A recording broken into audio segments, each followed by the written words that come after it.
Hello, everybody. It's 9 o'clock, so we'll start. I'm going to ask Alderman Spencer to do the invocation, and afterwards we'll do the Pledge of Allegiance.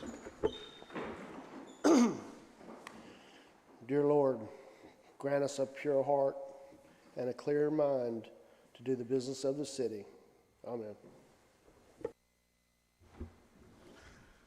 I pledge allegiance to the flag of the United States of America and to the republic for which it stands, one nation, under God, indivisible, with liberty and justice for all.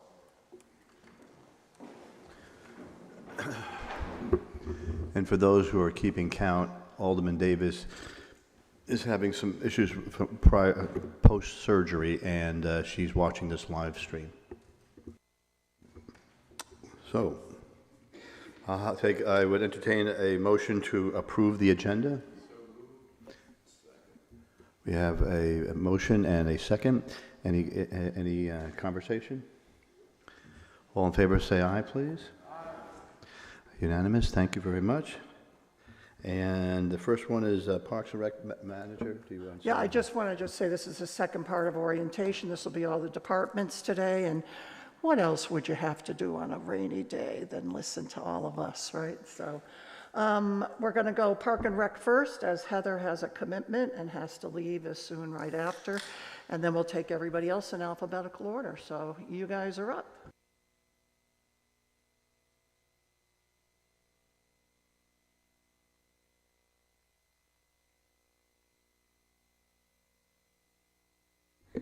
Good morning. I just wanted to give a brief overview of the Parks and Recreation Department, more or less what we do, some of our programs so that you know, and some of the, all of our facilities that we program something in or rent out that kind of fall under the Parks and Rec purview. Okay, let me see. Okay, I told you, technology. All right, blue dot.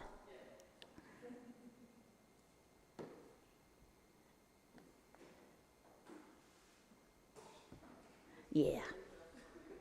You don't tell me simple stuff because it isn't simple to me.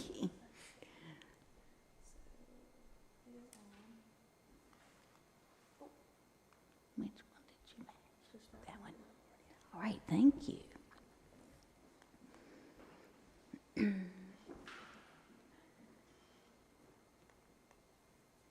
First up, a little bit about my department, because I think most of you knew Mr. Joe Medlin. He was honestly the first director that the city hired and brought from Reidsville, North Carolina, in before there was a recreation commission, and like the head of a commission which was made up of locals, and they kind of did the recreation activities. And then Mr. Joe came here in 1984. Wonderful man. I will never be able to say enough about him.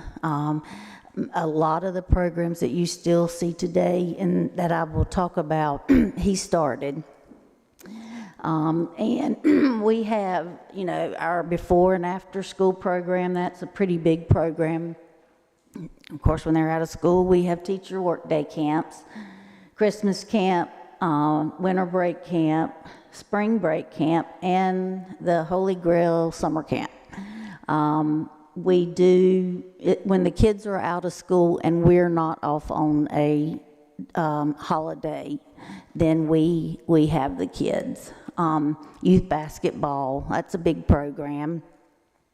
When I came here and Mr. Joe was here, we had 4 teams mixed with the ages 9 to 13, and now we have 22 teams, and we start at age 5 and go up to through high school. I can't say enough about how fun it is. It's free entertainment. We have a concession stand so you can get food, drink, and watch a good game. And they're usually close games, aren't they? Yes. We do also, because we have the only indoor gym in Brunswick County, we have an open basketball gym. We try to do it for those that work during the day. And so it's open usually from 5 to 9 p.m. at night. In the winter, we do work with Brunswick Senior Resources to host indoor pickleball classes.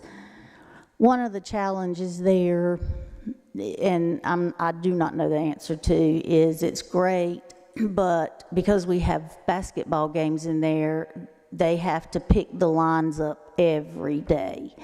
They can't leave the basketball line. They can't leave pickleball lines because basketball kids will get confused over where they're supposed to stand.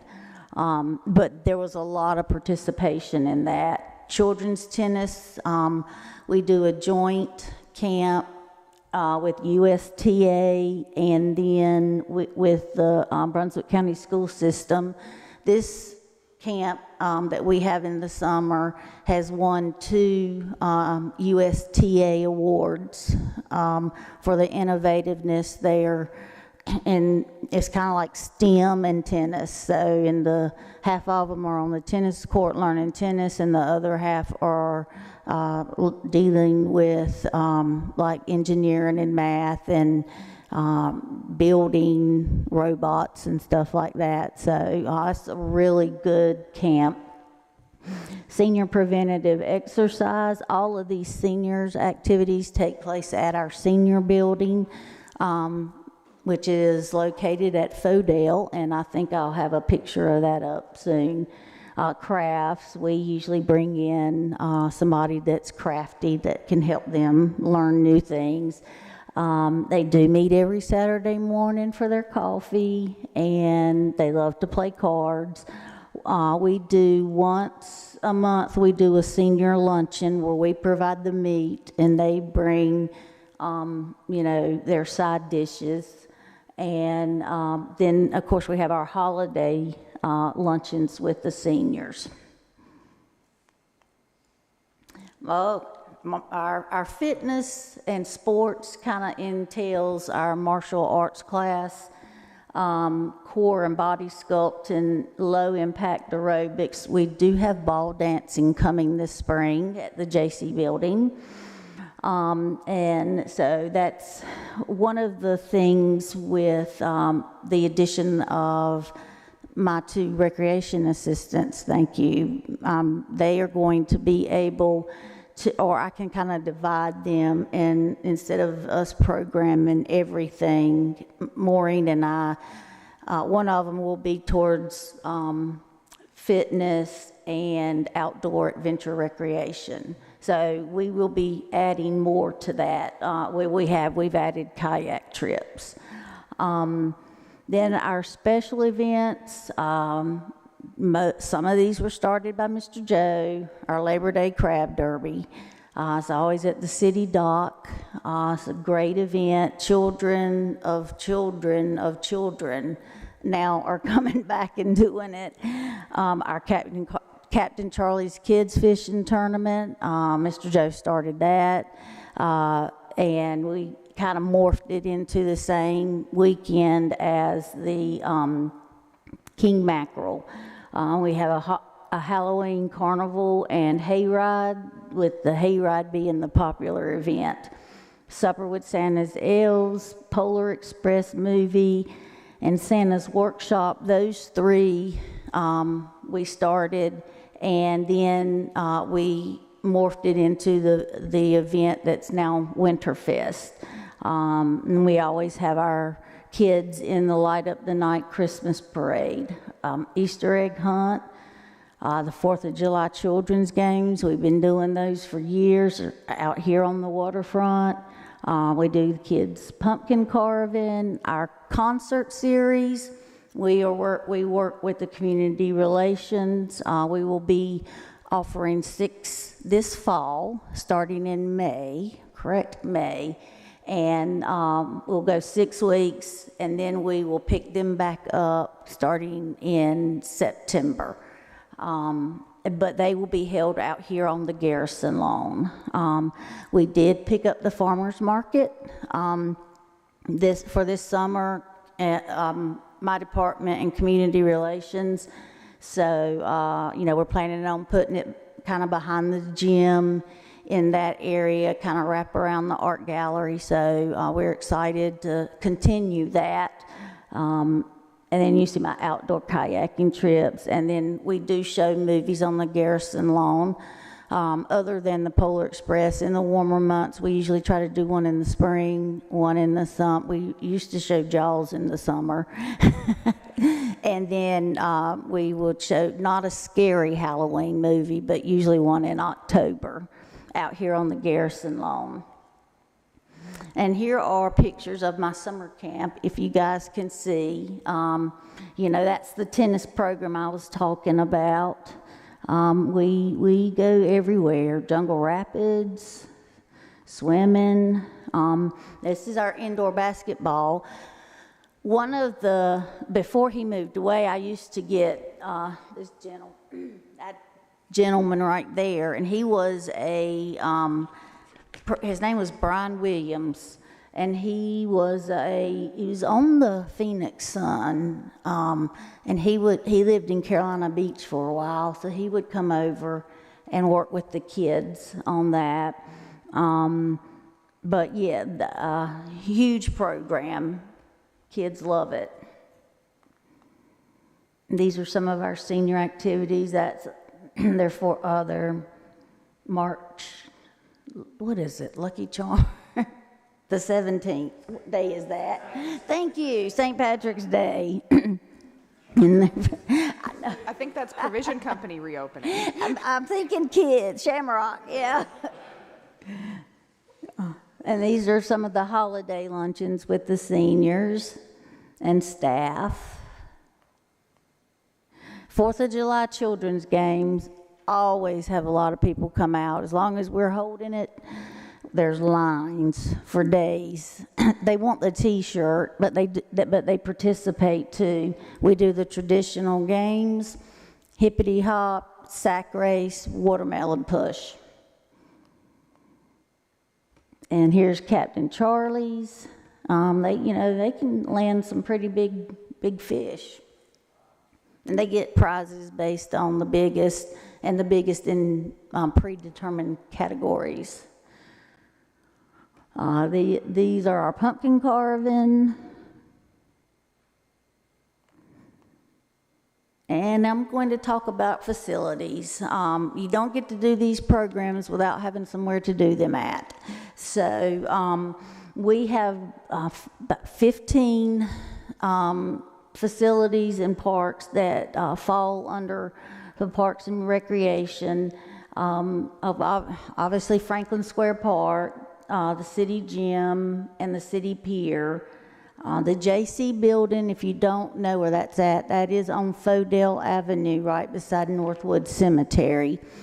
And back behind that brick building is the senior center that we do a lot of senior programming, but we also rent the JC building and the senior building out for events to bring in some income. Kingsley Pier and Park. Kingsley Pier is getting finished this month. Waterfront Park. And I talked about senior building, the Parks and Recreation office. That's where Cookie and I are, right beside the gym. The Riverwalk gazebo. You may hear me say Riverwalk or Salt Marsh. It's the gazebo at the end of that. That gets used a lot for proposals and for weddings. Atlantic Street Park is that little pocket park in between those two homes, and we do have a CAMA access there. Cavanis Park is located at the corner of Owen and Clarendon and runs up that block.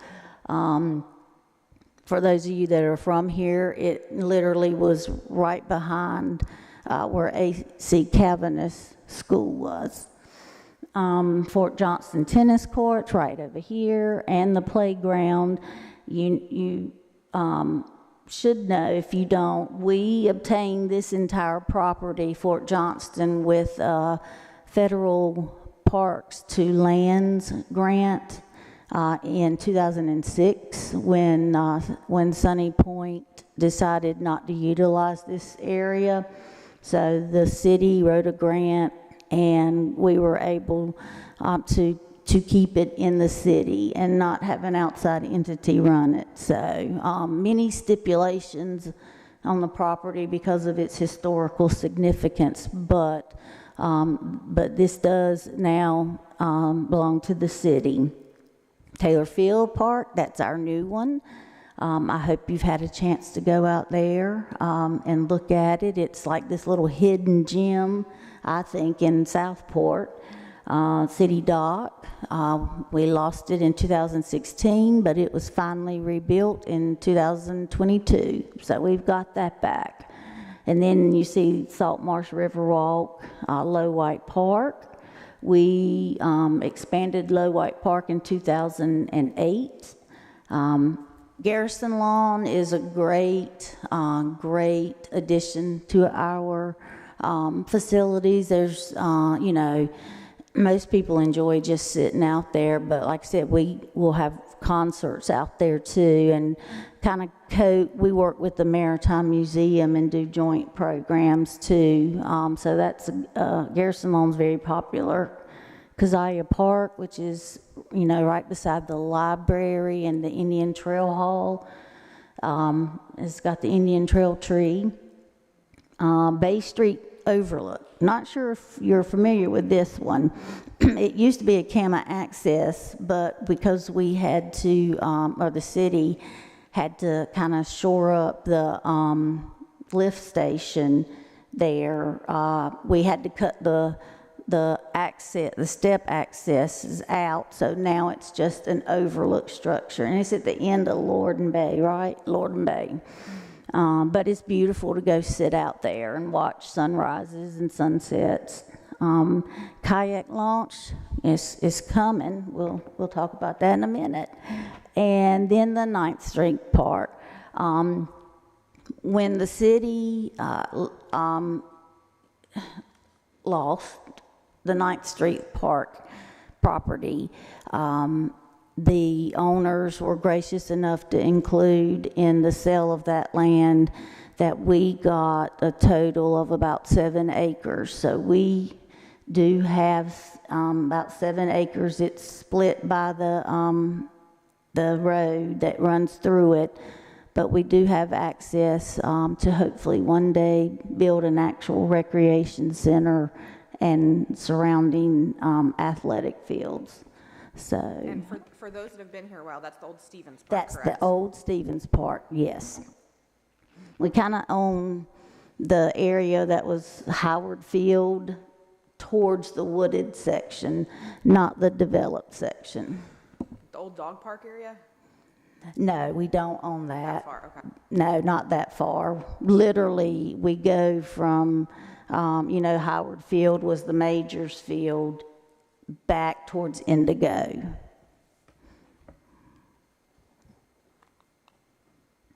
And here, you know, again, here are some of our projects that I talked about. And you know, as far as, you know, Parks and Rec Department, I appreciate your support all of these years. You know, always the challenges with this department is keeping up with the staff and adding new trending programs and facilities to that. So, you know, you'll see that in the upcoming budget year, but I'm very grateful for the addition of my 2 full-time staff that you've given me in the last 2 years. And so, thank you. You ready? I think you got another one up there. Do I? It says major projects. It's yours. major projects. Okay, I But thought there were bios in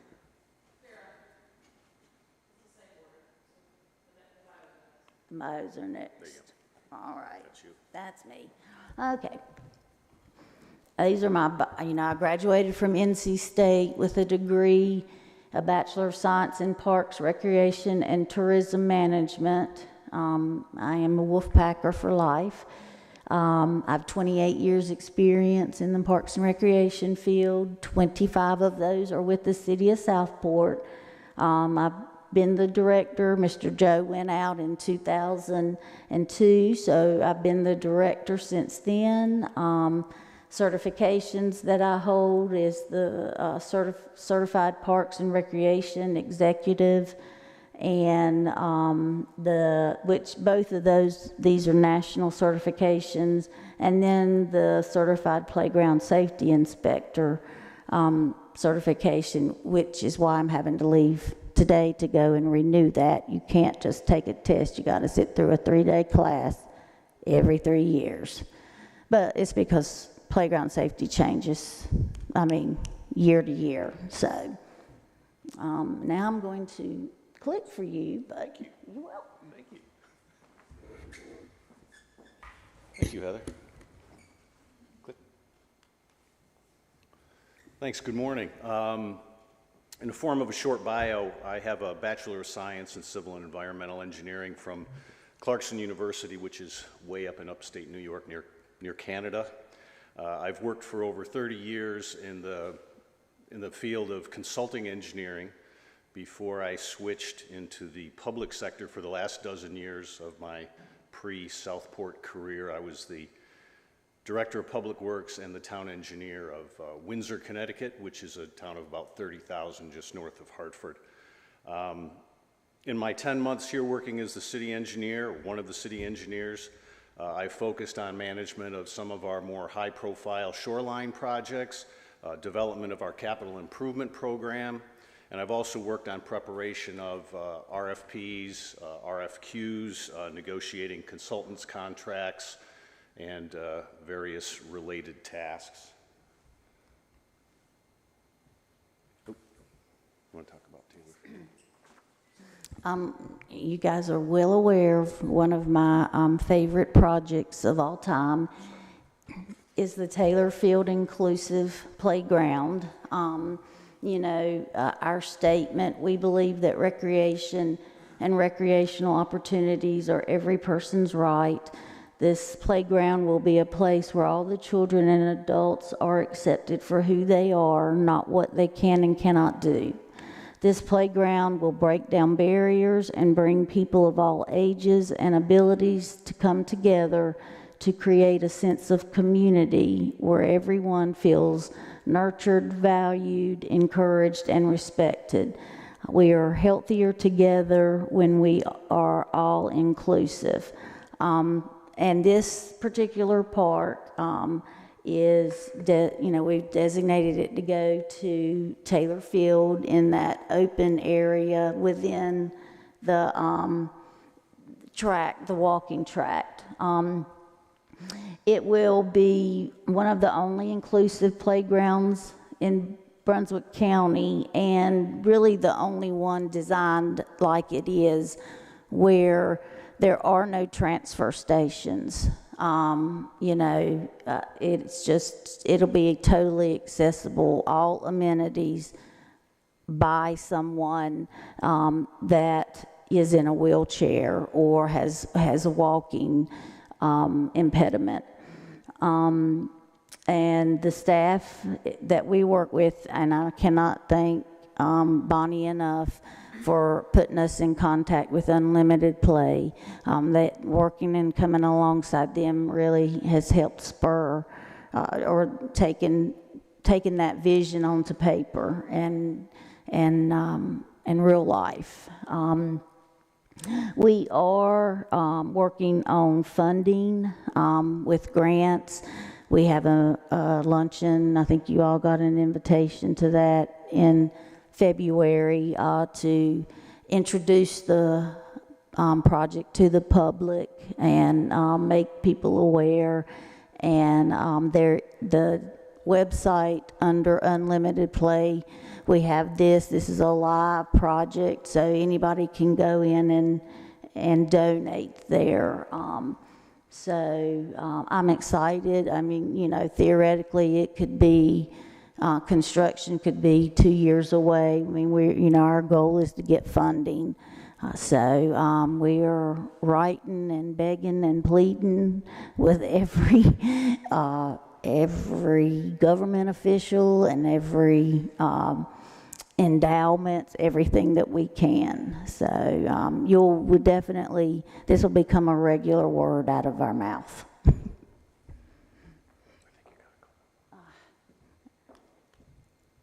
Oh yeah, these are just pictures. You guys have seen that before of what it will look like. Yes, the poured in play surfacing will be a treasure map. Somebody had asked me about, would the surface actually look like that? And the answer is yes. But when I talk about an amenity that doesn't have any transfer stations, this is what I'm referring to. That is a ramp.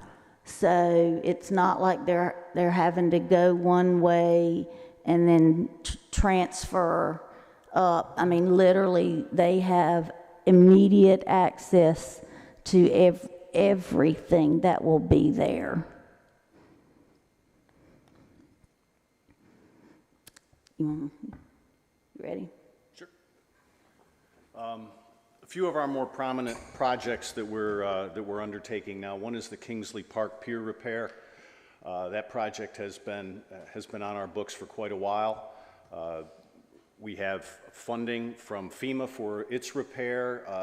The project construction was started earlier this month or last month, I believe, and we expect it to be done, as Heather implied, toward the end of this month, beginning of March.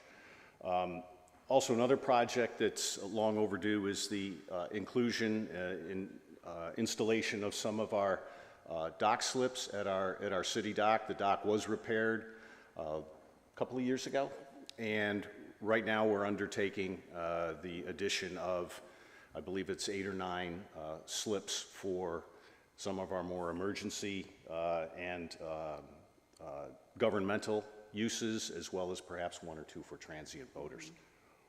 And we have funding from FEMA for its repairs.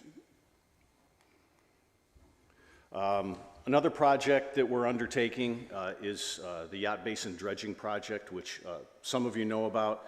The project's intended to restore safe harbor anchorage in the Yacht Basin.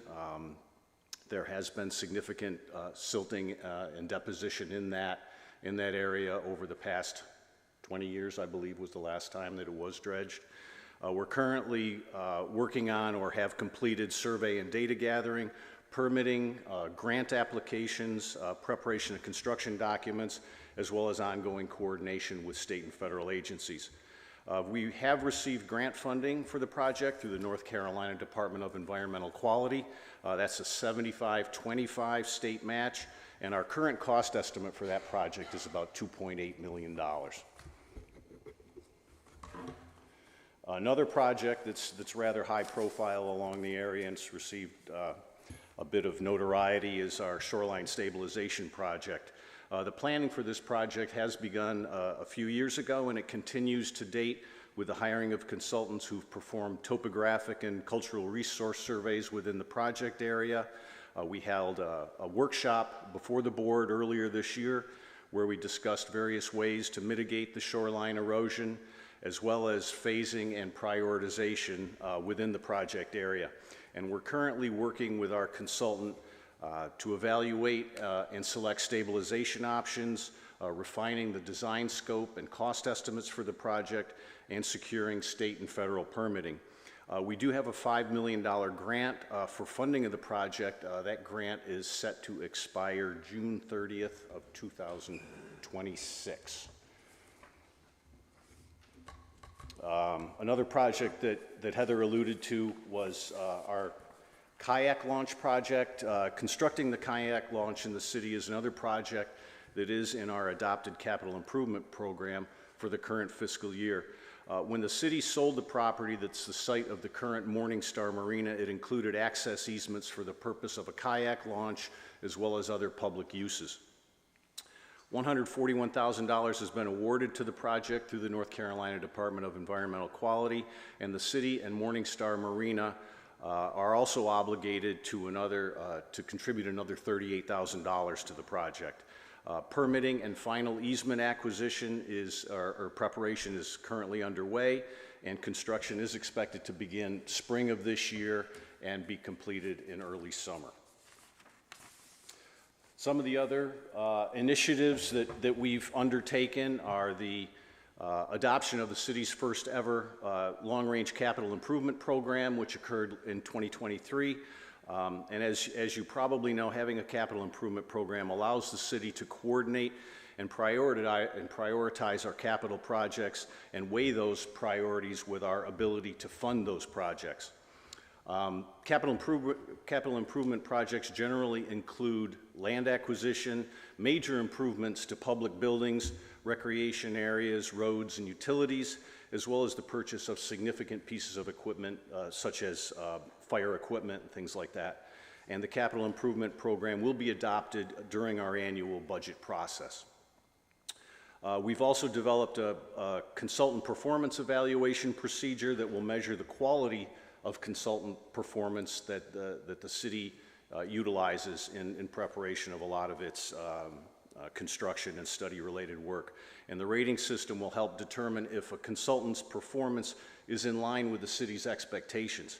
And it'll also create a record of that performance for us to use going forward as we have the opportunity to interview and hire other consultants. And it'll generally assist the consultant themselves in enhancing their performance within their corporation as they take on new clients. I take my hat off to you, sir, for doing this. Oh, thank you. All in a day's work, or half day's work in my case. So, Let me put a little blurb in about having an adopted CIP program. Those help us when we're trying to get grants. Now all of the people that are giving out money want to see that the city supports it, and by having it in your capital improvement plan and having it formally adopted gives us a certain number of points in our grant process, and that, the more points you have, the better. So that's why it's so important. Not only that, if you're going to try to go for any funding or bonding or anything, you don't have a capital improvement plan, they won't even look at you or talk to you. So I really thank Bob for putting this together. That's a huge step for Southport. and it's a dynamic document. It changes, but it does issue some guidance in how we prioritize our projects going forward. So, any other questions? Thank you very much.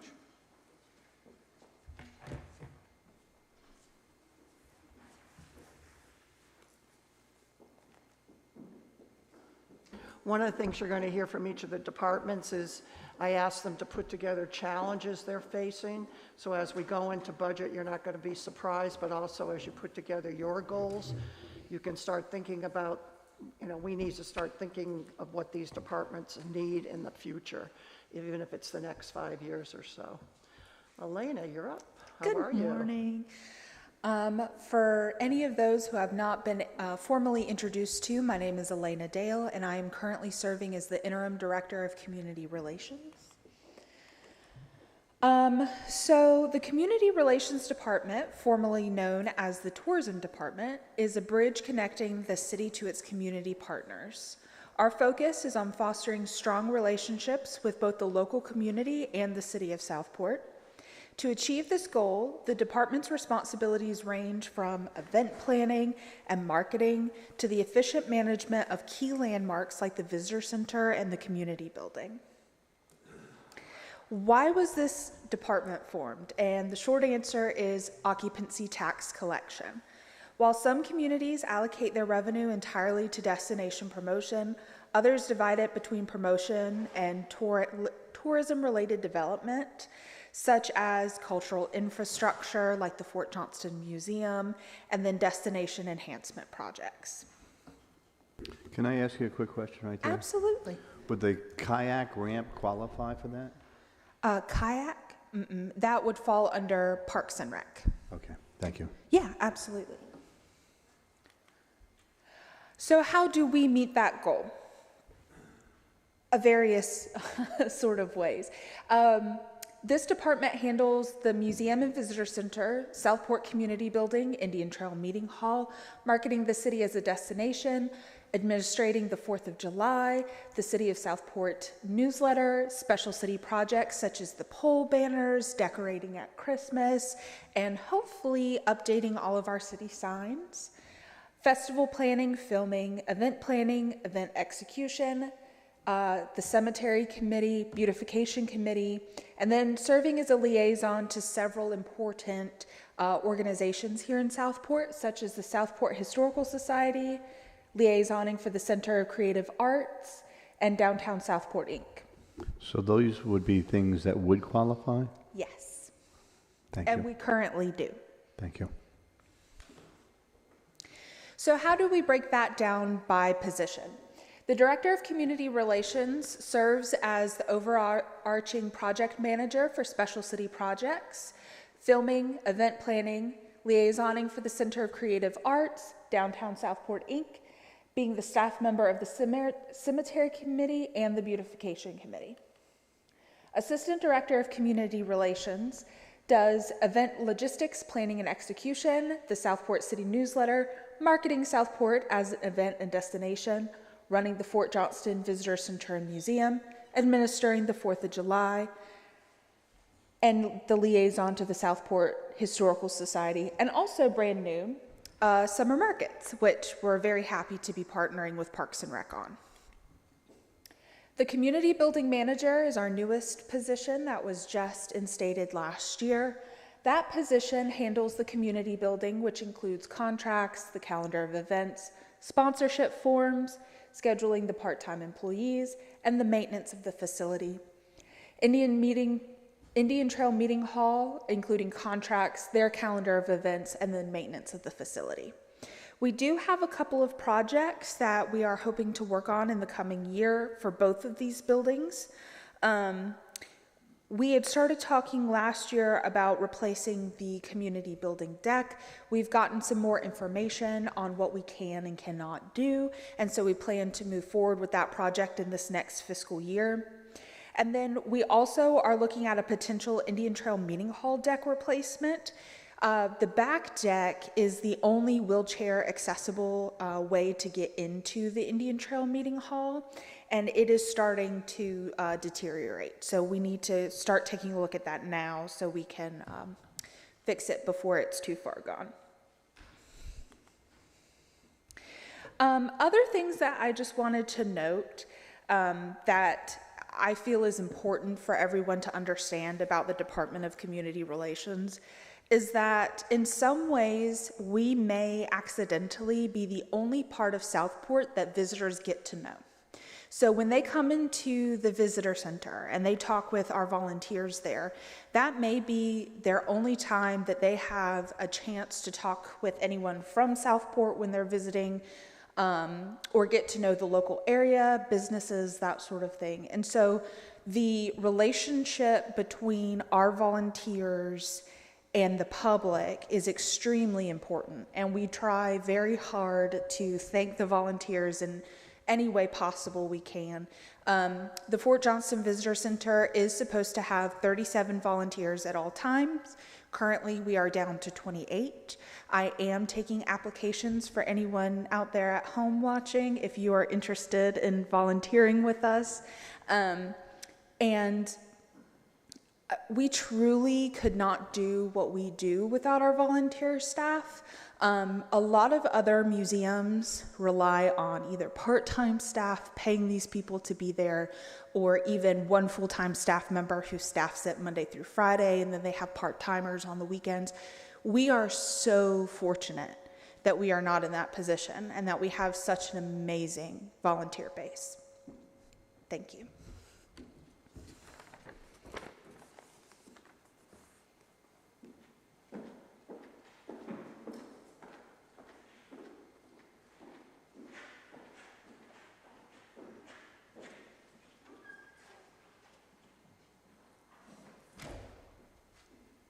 Good morning. Your packet should have included what's going to go up here. Knowing that most of my staff is engaged in taking phone calls and having walk-in citizens all day long, that there wouldn't be the opportunity to have many people here, so I wanted you to kind of get to know them a little bit. But we'll talk about them individually. So, org chart, real simple. You know, I get asked every once in a while, you know, how many people are in finance. This is it. I am the director. I've been here now for not quite 5 months. It's been 5 good months. And I want to point out that this is a very single-threaded organization. One person out on vacation, one person missing. Really critical functions are potentially at risk, and as a result, we have some really versatile people that do a lot of things, or can do a lot of things. So we'll talk about each of these folks individually as we go through. I'm not going to dwell on this slide right here. Our core functions, what do we do? Well, in short, we take care of the city's financial assets. Our job is to manage and safeguard the money that our citizens, our taxpayers contribute to the city. We account for all the financial transactions. We coordinate the budget and the audit. We do all the daily work. We do your paychecks. We do your benefits. We deal with all the benefit companies. We deal with the retirement with the state. Every purchase order we personally touch. I personally sign. Every check that's written, I personally sign and Bonnie personally signs. We do grant reporting. We have revenue collection that we account for. And we bill all the utilities. And I assure you, that is the biggest job we have right now, is billing the utilities. You know, the utility billing is a little bit more than just running a bill. They're analyzing everyone's accounts on a monthly basis. They're looking at reports and going, why is this account using more water than it did last month? And if something looks funny, they call the homeowner or the business owner and say, take a look, something strange is going on here. And so they put work orders in. Our staff fills out the work orders. They go to Public Works for things that look strange. And so then, and other things happen. Somebody's bill looks like, well, I didn't get a meter read this month. The meters didn't automatically read, so we got to dispatch somebody out to take a meter read.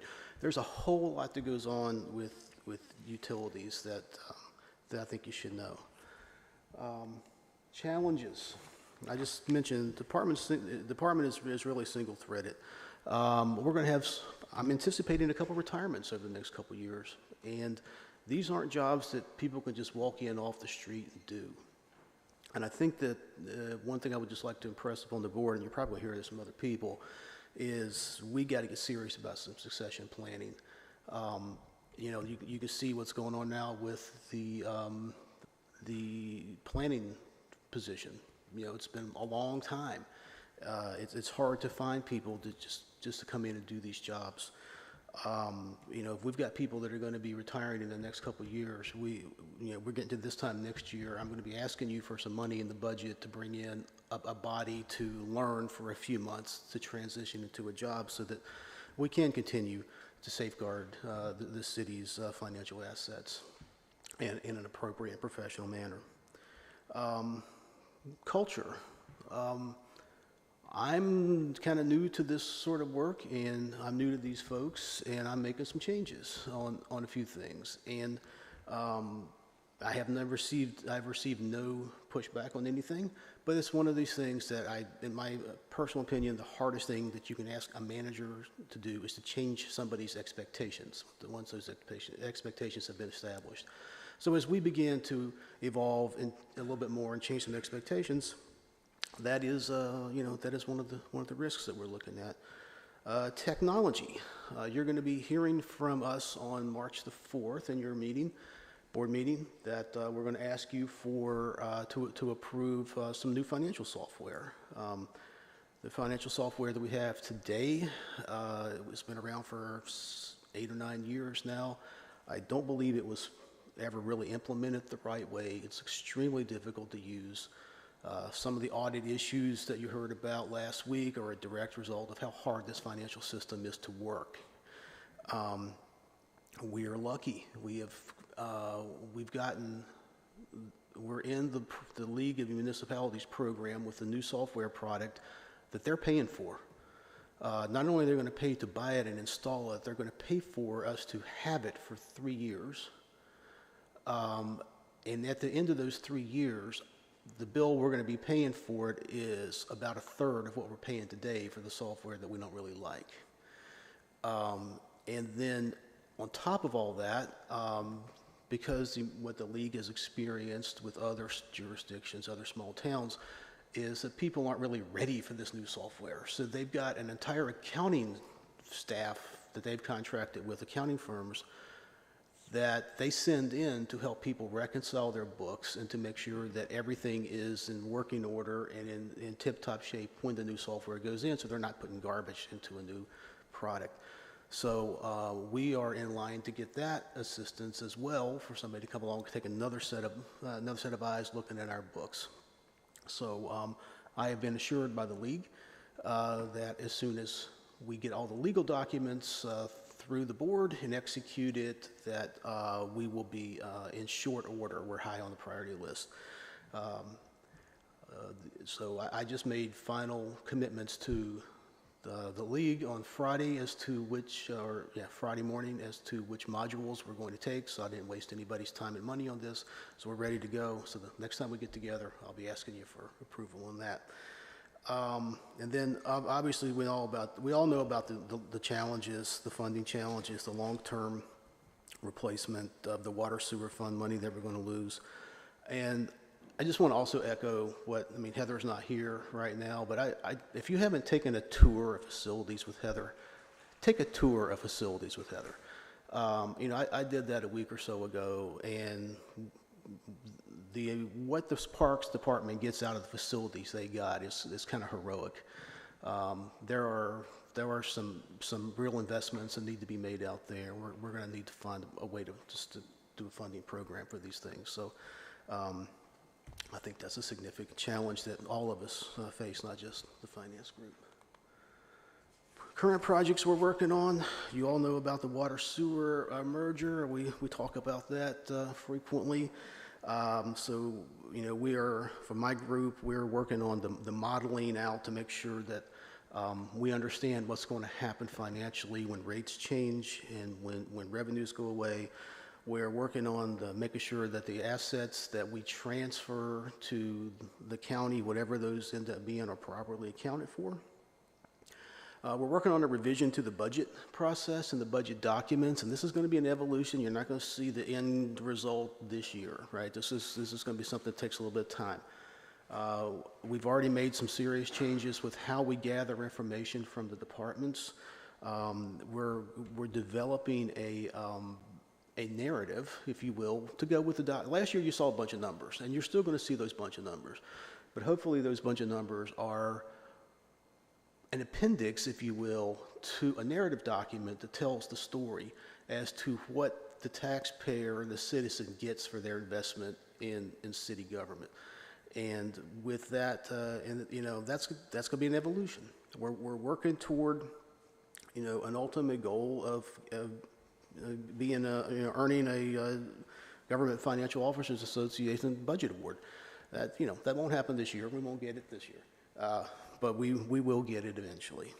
I've already talked about the software, and then our payroll is out. It's not really outsourced. We use a vendor called Paylocity to do our payroll, and that has only been in place for a little over a year, I think, maybe a year and a half. There's still some development to be done there so that transactions are smoothly integrated to our general ledger system. So some of the big projects we're working on in our group. So I just wanted to, I provided these slides to tell you a little bit about each of us. I actually, when I designed these slides, I wanted each person to tell you a couple things. One, what they do for the city, and then why they do it for the city. You know, why do you like it? You know, what is it about it that you want to, that makes you want to serve here? And so I only have one person, Amity, with me today. The other ones, you can read about their backgrounds. They're in your packet. A little bit about myself. You can see I've been around the block a few times. I started out, I didn't put where I went to college. I graduated from college at Washington and Lee University in Lexington, Virginia. Went to work up in Arlington, Virginia, where the mayor was keeping me safe as I was going to work back then. I didn't know it then. And worked there for a number of years, and then had a 5-year-old daughter who was about to start school, and I decided I needed to get out of the rat race a little bit, so I picked up and moved to Alabama for several years, where the second daughter came along. And then as businesses began to consolidate back in that era, I was in kind of the retail department store kind of world, and job opportunities became smaller. So I moved back to the Northern Virginia area, went to work for the Smithsonian Institution for a little while. And then I got into transportation by moving over to Amtrak, and then eventually the Washington Metro, the Washington, D.C. Metro system, subway system. And then my wife and I decided that we were going to move to Brunswick County. I commuted to Wilmington for a year before I'd realized that driving 38 miles each way was kind of stupid, and was lucky enough to be brought in here. So Brandon is the Assistant Finance Director. I think most of you know Brandon. Brandon functionally is our Chief Accountant, but he's also a Swiss Army knife. He does a lot of things, right? If we've got a payroll outage, Brandon substitutes in for payroll. If we've got, he knows how to do billing for utility billing. He knows accounts payable. He's very versatile. So I'll let you read about Brandon. He tells you a little bit about himself. Angie is our accounts payable person. So she handles all of our purchase orders and all of our, writes all of our checks. Angie also is very versatile. Angie can help, and you're going to hear this theme here for the next couple minutes. The front desk at City Hall, that open window and those phone calls coming in demand a lot of resources. And so Angie, you'll see her up there a lot. When there's a special need, she'll jump up there and help out. Many of these folks are people who grew up around here, who live around here. They want to stay here, and they like it. They like the city. And Angie is one of those people. She's very quiet, but she's exceedingly knowledgeable. And I rely on her a lot. Teresa, you all know Teresa, I believe. Teresa's our tax collector. And you know, that really means that she's dealing with the county a lot on revenue that we receive from the county, but she's really also our customer service and utilities billing manager. Those functions report to Teresa, and they occupy a lot of her time. Teresa is exceedingly dedicated. A customer will call, she'll get on the phone with the customer about a utility bill, and she'll go through more in-depth analysis to give that customer the proper answer than, you know, I would have expected most people to do.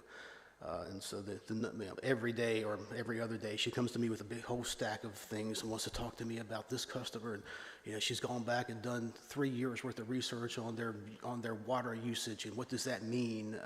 You know, so Teresa is much like Brandon. She's a Swiss Army knife, and she's exceedingly valuable.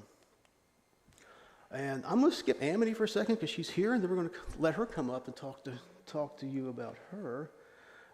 Kelly's kind of the face of our finance department. She's who everybody sees first when they come in. She's our full-time customer service representative, and right now, she's also our billing, utilities billing person, because when we knew this merger was happening, we had a vacancy. Our payroll person and benefits person left. This was back in November. Amity had the job of billing, of utility billing, and she applied for it and was given awarded the payroll job. And so we decided not to fill that billing position on a full-time basis because we were on the path to this merger. And so Kelly has jumped in and learned it. And so between Kelly and Teresa, they are doing, two people are doing 3 jobs right now.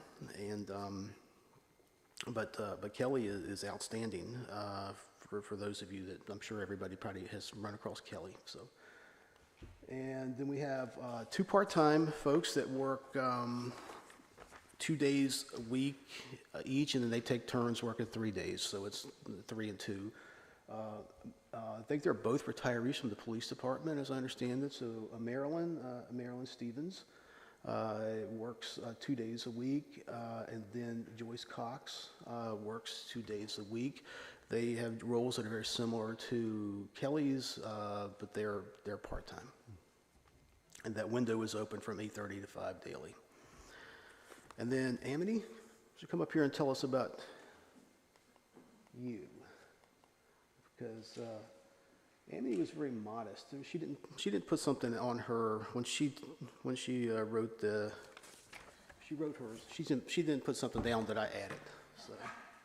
Well, I'm quite ill prepared, and I do apologize. I just got home from my honeymoon at 1:30 a.m. this morning. So I have been with the city for a little over 2.5 years. I started in the customer service department. I was the front end. I answered the phone, all the walk-ins. And as Lance stated, we are the eyes and ears to the city at that front desk. We can get a phone call that could be about a dead raccoon, a water leak, what's going on in the city, is the concert canceled, is the movie going to be played, where can I go, what can I do, where do you like to go eat? I mean, we get phone calls all day long about everything in regards to the city. So we have to know exactly who to send that to if we don't know the answer. Mostly we like to know the answer. We don't really want to just send them off to someone else and hope that they get a live person. Then I took over the utility billing, and as Lance said, that's not just running a bunch of invoices. It is a daily job, more than 40-hour weeks that you have to put into that position. And then I begged Bonnie for the payroll position. I have very much enjoyed working for the city of Southport. I did not want to leave. I did not want that lingering anxiety of what's going to happen to me, where am I going to go. I moved to Southport to retire. I have no plans of going anywhere. I love this city. I have vacationed here my entire life. And when I was a little girl, if my grandfather was still alive, he would tell you, she said she was moving there. And I did. In 2020, after I sold the shares to my restaurant, I had a mom and pop diner after my world champion horse retired. He got hurt in Utah and could not come back from that injury. And so I sold my trailer, sold my trailer, sold my farm, and bought a restaurant. And so I've always enjoyed working for the public, always. I find it very rewarding, and how Southport just accepts their community and just loves everyone that comes here. It's always been home. And so I have enjoyed my time in the payroll department. It's very challenging. We have 174, I believe, full-time employees, and then our part-time. It's not just running a batch for payroll, it's making sure that the overtime hours have been approved, making sure the retirement goes through. We have an NC retirement plan that goes through Orbit. It's a little archaic, so learning that function has been quite challenging, to say the least, but we're getting there, and we've found some issues in Paylocity that we're trying to weed through and make sure that those things go through. But I love Southport, and we have a great group of employees that work in the finance department, and we all have to know exactly everything that's going on. So I really appreciate you guys listening to us and trying to get to know us and know that we're just not a warm body in a seat.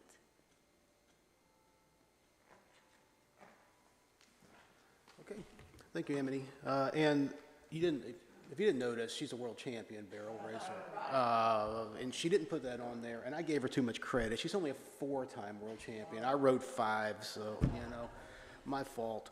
But no, it's pretty awesome. And as she pointed out, these are all really good people.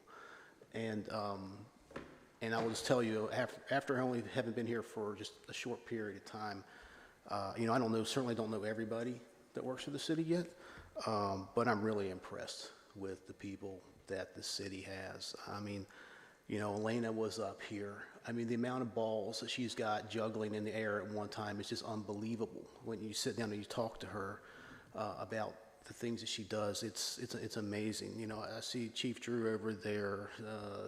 Nobody gives more back to the city than Chief Drew gives back. He's involved in everything there is to be involved in. Chief Corey the same way.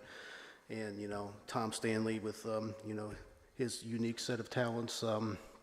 He's out there 24 hours a day when needed. So, and I don't want to leave any Heather. Heather is tireless. She probably works 7 days a week too, and puts on some really great programs with not a whole lot of resources.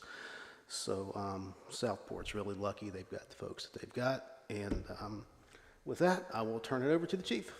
Thank you. While the chief's coming up, I just need to say that they're having a bake sale Wednesday, because he won't mention it. It's a fundraiser, so stop by. Just give him the hours, chief. Yes, ma'am. We're going to start about 9 a.m. Wednesday morning, be in conjunction with Valentine's Day, and it's a bake sale for our EMS auxiliary. So anybody that can stop by, we appreciate it. Thank you to the mayor and board of aldermen for allowing me the opportunity to speak before you today. The Southport Fire Department is my passion, and I'm very honored to serve as the fire chief. In the last 10 years of my administration, the department has evolved and made great stride for enhanced services, customer service, and a great emphasis on a culture of excellence through training. I have 32 years of service with the fire department. I turned 18 years old on November the 30th, 1991, and I joined on December the 1st, 1991. The next day they had a fire meeting and I joined. Was a firefighter for many years, rising in the ranks from lieutenant to captain, and then I was voted in by my peers as the volunteer fire chief in December of 2013. In August of 2015, I was approached by Mayor Robert Howard and City Manager Kerry McDuffie and asked if I would take on the role of full-time fire chief. I accepted it and began to prepare for an ISO inspection that was coming in within the next 6 months. In 2 months' time, Southport Rescue Squad was merged in with the fire department to save the city from $1 million remodel project at the downtown substation. They were going to put in sleeping quarters, and they were going to upgrade the building, and the mayor approached me and the city manager and said, why should we do this when we have that already at the fire headquarters? So we merged the two departments together, saving the city a lot of money at that time. Today we operate seamlessly with little problems with operations. It was just a short while later I was approached by Brunswick County and the town of Caswell Beach about the dissolution of Yopon Beach Fire Department.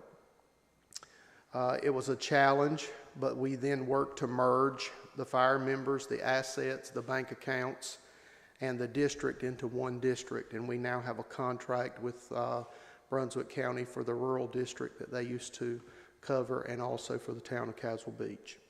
To say the least, the fire department has been ever-changing. Something that does not change becomes stale and stagnant.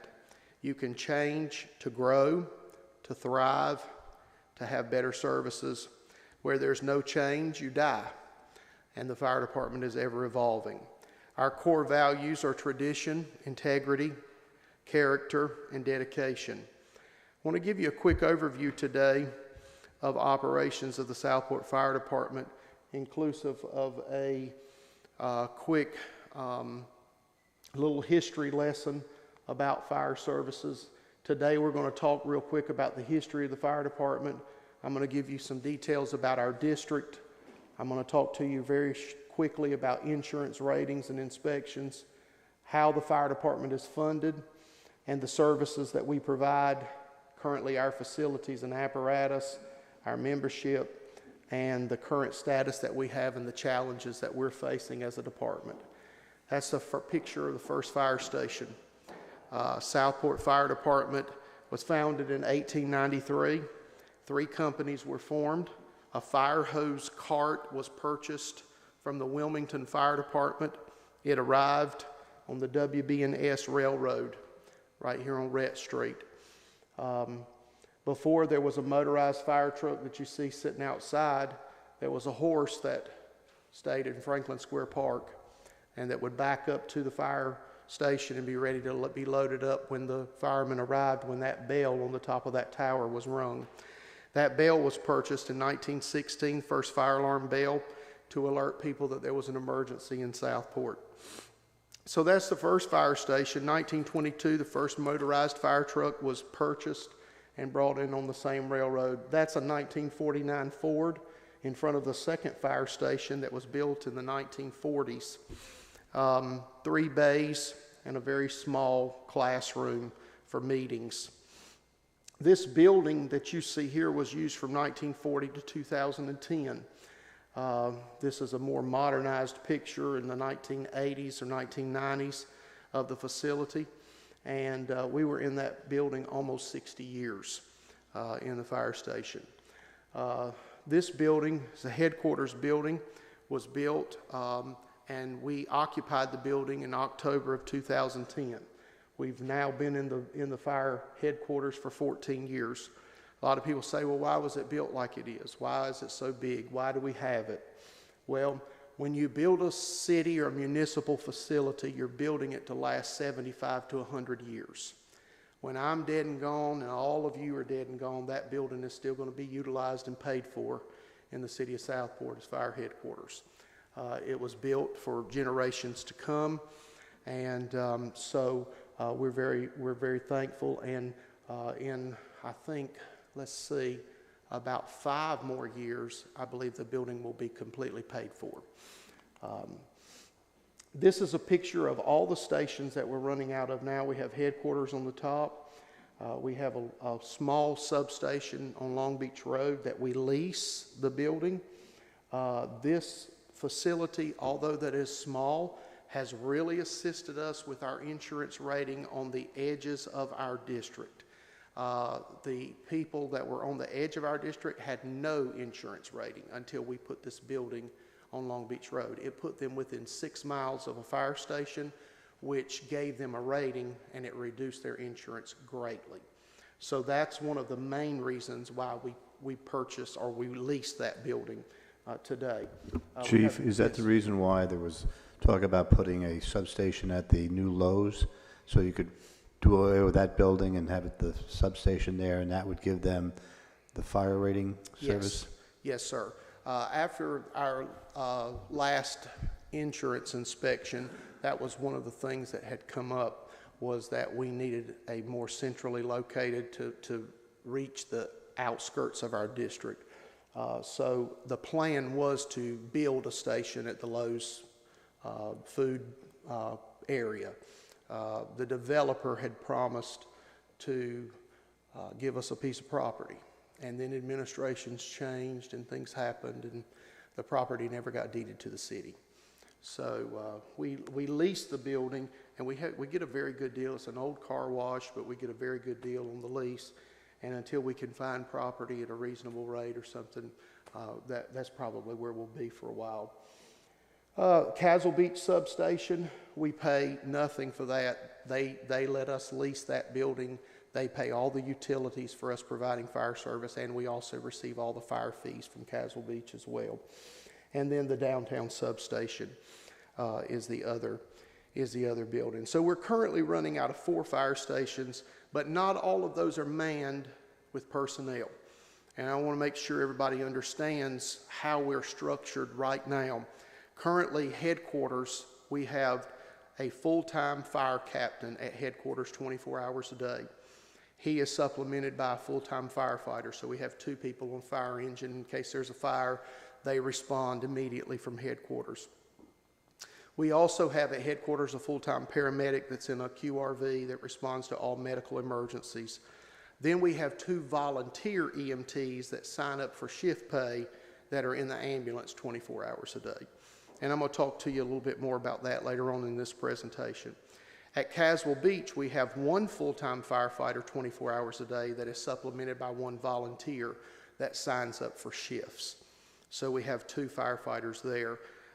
Caswell Beach covers a district up to the end of Long Beach Road. Our fire crew here covers the district up to the end of Long Beach Road, and then if it's a structure fire, everybody responds. If it's an automobile accident, only one of the vehicles respond. The Long Beach Road and the downtown substations are not manned, but they do have equipment in them that we store, and we do roll that equipment on calls that are needed.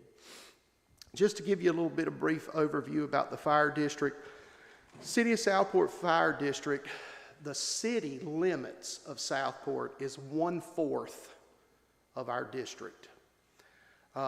We have 108 road miles. We have 32 square miles in the district. 3/4 of the district is outside the city limits.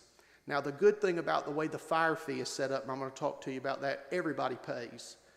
When I first joined the fire department, the city of Southport funded the fire department, even though we had a large county district. And we got a little bit of money from the county, but not much to cover it. But today, the way the fire fee is set up, everybody, even people that do not live in the city, they pay their share of fire fee. So everybody is paying for fire service. It's interesting, with Southport being such a small town, we have a hospital, a college, 2 elementary schools, about 8 daycare centers. We have a nuclear plant. We have the largest ammunition depot on the East Coast. We have a food additive plant.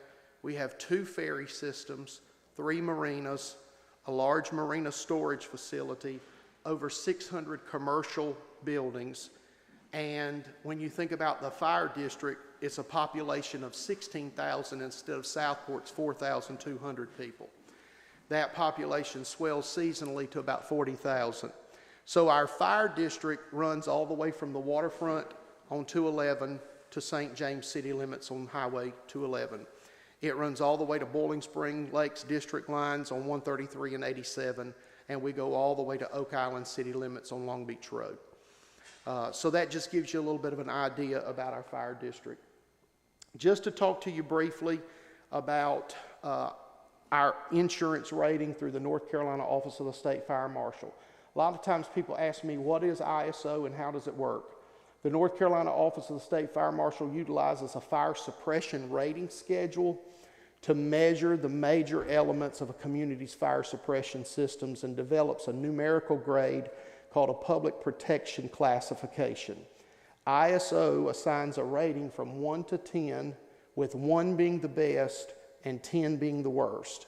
Ratings are determined when North Carolina Office of the State Fire Marshal conducts an inspection that examines 4 major areas. It examines the fire department itself, it examines the water supply within the district, it examines emergency communications, and the community risk reduction of the community. So what are they looking at the fire department level? They're looking at the number of engines that we have and the water that we can put on scene for an emergency. So a lot of times I get questioned, why on a fire at a residential house you have 3 fire engines there? That seems like excessive.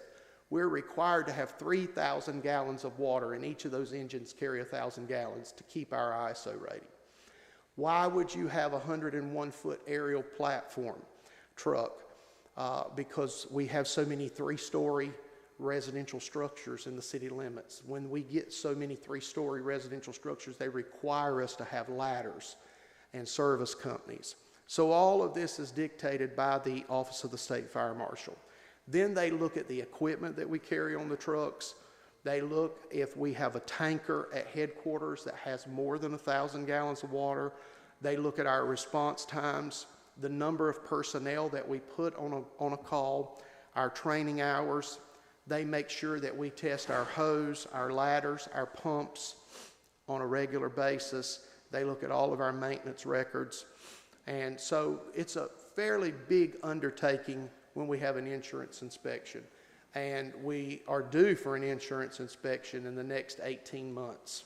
We'll have another one. It doesn't seem like it's been 5 years, but it has almost been 5 years since the last one. So let's talk real quick about funding mechanisms and revenues. 1999, the North Carolina General Assembly passed a state legislation because Brunswick County asked them to do this. The law said property in Brunswick County could be charged a fire fee based on the square footage of the property. The fire fee would be established by a committee. The fire chief would set their budget. The committee would get to come in, review the budget, and approve the fee to meet the needs of the budget. The committee is based of the mayor, the fire chief, the mayor of the towns that they cover, so it would be the mayor of Southport and the mayor of Castle Beach, the fire chief, our commissioner from the district, which is District 3, and then the commissioner would get to pick a representative from the community, and then the city gets to pick a representative from the community. So there's about 6, 8 people on that committee.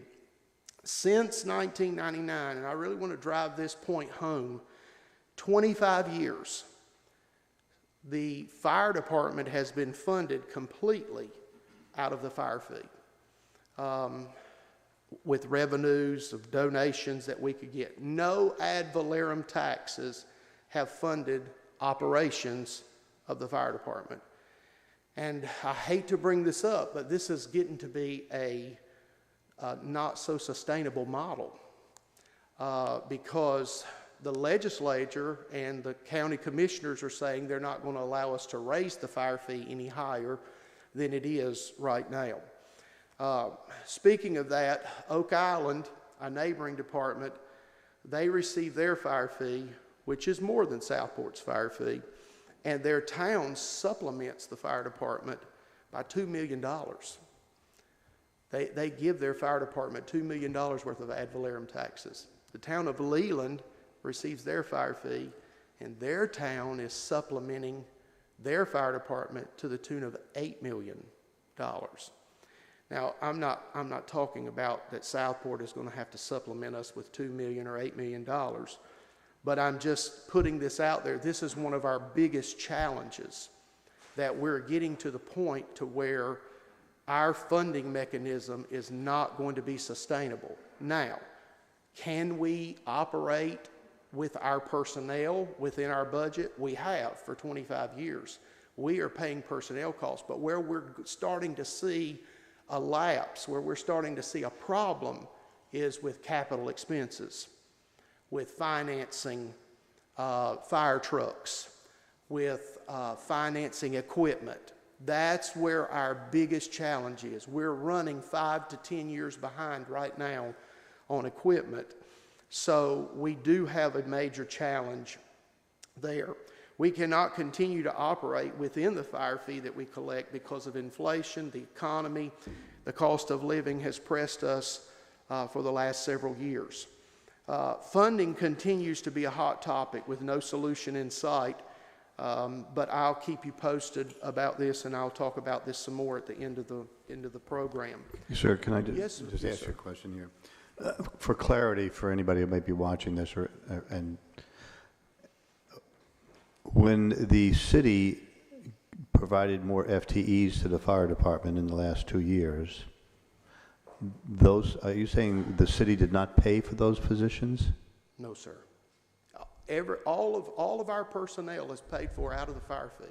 We do not get any ad valorem taxes from the city to supplement any operational cost. When the fire station was built in 2010, it was agreed upon at that time that the fire fee would pay half of the fire payment, the payment for the building, and the city paid the other half. At that point, it was a $250,000 payment a year. When I became the fire chief, one of my first undertakings was to refinance the loan at fire headquarters. It was at a 4.5% rate. We put out bids, and we got like, and Lance can correct me, but I think it's like a 1.25% rate.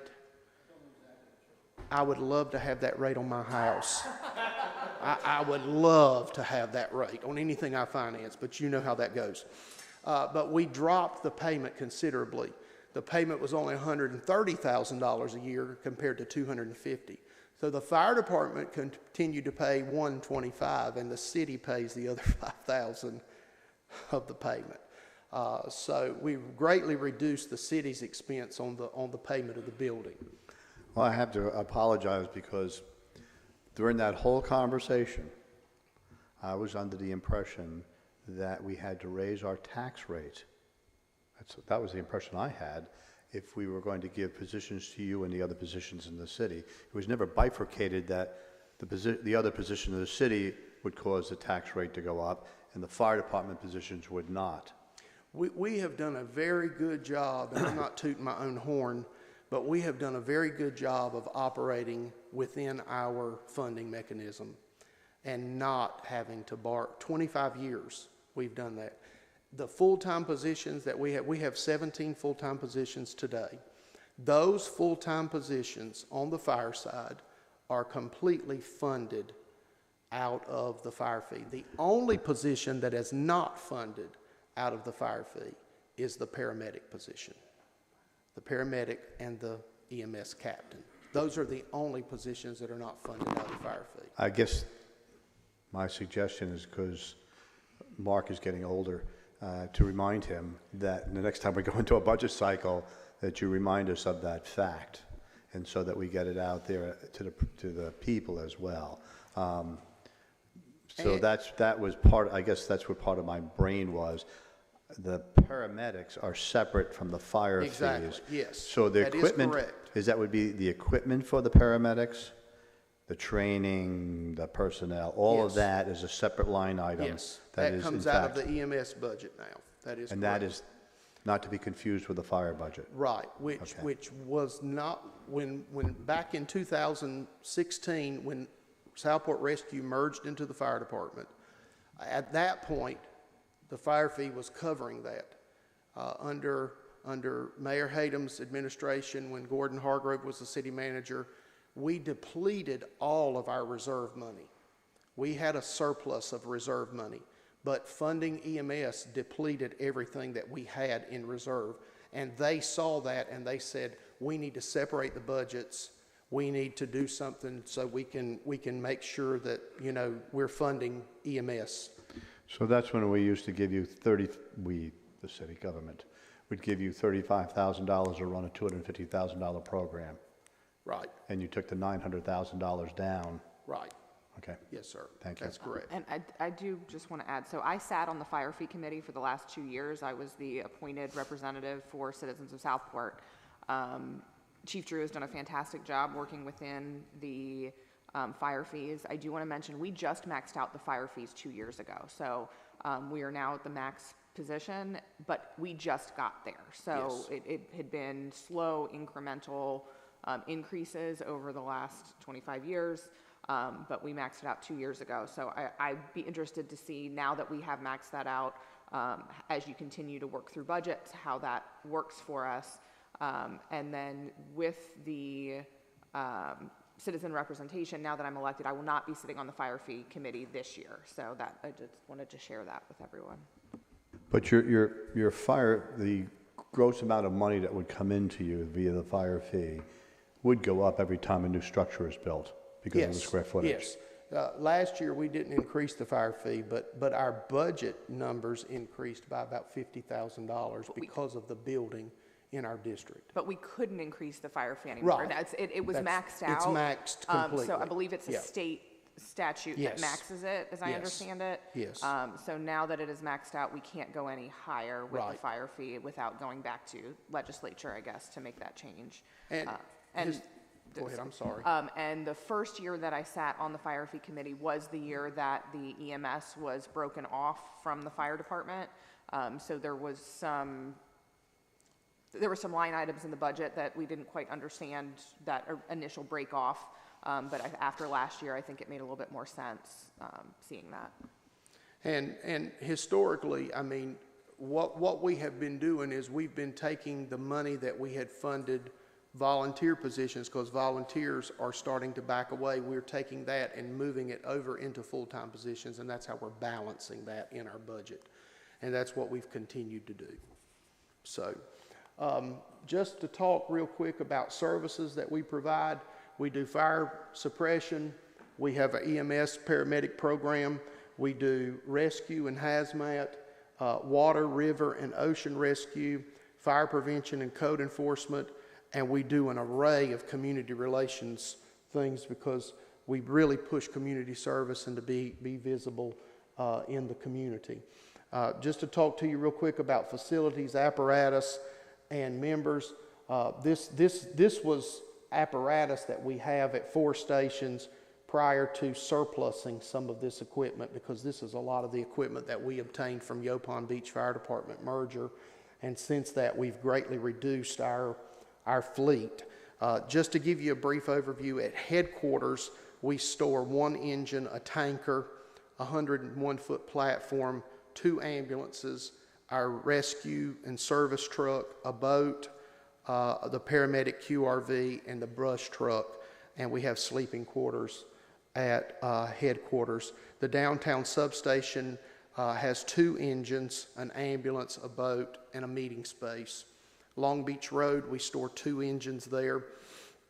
In Caswell Beach, we have an engine, a ladder truck, a tower truck that was donated, a water rescue QRV that was donated, a boat, and a jet ski that were donated by a Caswell Beach resident. That's a 2022 picture of the complete department, 17 full-time staff. We have an in administration, we have the chief, we have a full-time battalion chief, and we have a volunteer battalion chief. We have a full-time clerk, fire marshal, and inspector. On our A shift, we have a captain, 2 firefighters, and then 2 volunteers from the EMS on the ambulance. On B shift, the same thing, and on C shift, the same thing. So at headquarters, we have a captain and a firefighter constantly. They're 24 hours a day. So today, that's just a picture of some of our administrative staff. In closing, let's talk about the current status, where we're at right now, and the challenges that we have. The increasing challenge is covering shifts. All weekend, this past weekend, I've had Battalion Chief Treadway on the ambulance. He has had to work all weekend covering the ambulance because we did not have any personnel that would sign up to get on the ambulance. So he's had to cover shifts all weekend. This coming budget year, I'm already going to put a bug in your ear. I'm going to be asking for 3 additional firefighters, full-time. I believe we'll be able to do this within our budget and not have to have any additional tax money to do that. I feel like we can cover those 3 additional firefighters. But we're going to also be asking for 3 additional EMS people to help cover the ambulance. That is one of the biggest challenges that we have. If we can do that, it will stabilize our staffing challenges. Volunteers are decreasing their commitment and their dedication more and more. This is a national-wide problem. This is not just a Southport problem. We have been blessed to have the number of volunteers that we have. And our volunteers are great, but they all work. In the daytime, we're suffering hard. On the weekends, they want to be with their families. So that is one of our biggest challenges. Our second biggest challenge is radios and communications. The state of North Carolina, we have an 800 megahertz radio system, and the state has notified us that by 2025, all of our base stations, our portable radios, and our mobiles will be obsolete. We have to replace everything. Are they going to 900 megahertz? It is a component that they're replacing the radios, and I believe it's just a sales pitch, but it's coming. To the tune of, right now, the quote 6 months ago was $550,000 is what we need to replace everything. I want to put in a good plug for that ARPA money that y'all just transferred. I can help y'all spend that money. Because, for the simple fact, we have exhausted, the Chiefs Association with the county has applied for a federal grant. We've applied for state grants. We have been turned down. I've asked state representatives to assist us with radio money. I have been turned down. So we have a quote to the tune of $550,000. So we have a very serious challenge coming up next year to replace all of our radio equipment. But this would be for the entire state to have to do this. Yes. So if a representative was to give you some money, they'd have to give everybody some money. And that's exactly and what I that's was a told. huge amount of money. That's exactly what I was told. Okay. Yes, sir. That is true. The staffing challenges continue to be a problem. And then we have another challenge. We have some equipment that is aging out. We're going to be doing a RFQ on our rescue truck. It's a 2000 model. It's 24 years old. Maintenance is hitting us at about, the last 4 years has been about $10,000 maintenance each year, for the tune of about $40,000 we've spent on the truck. It's time to replace it. They normally have a life expectancy of 20 years. We're getting ready to put out for bids on that. And this is the challenge. If we accepted a bid today, the manufacturers are telling me it's 2 to 3 years before the truck will be delivered. So that's the lead time on equipment. If I need to replace an ambulance. If we were to sign an agreement today for an ambulance, it's a 2-year process.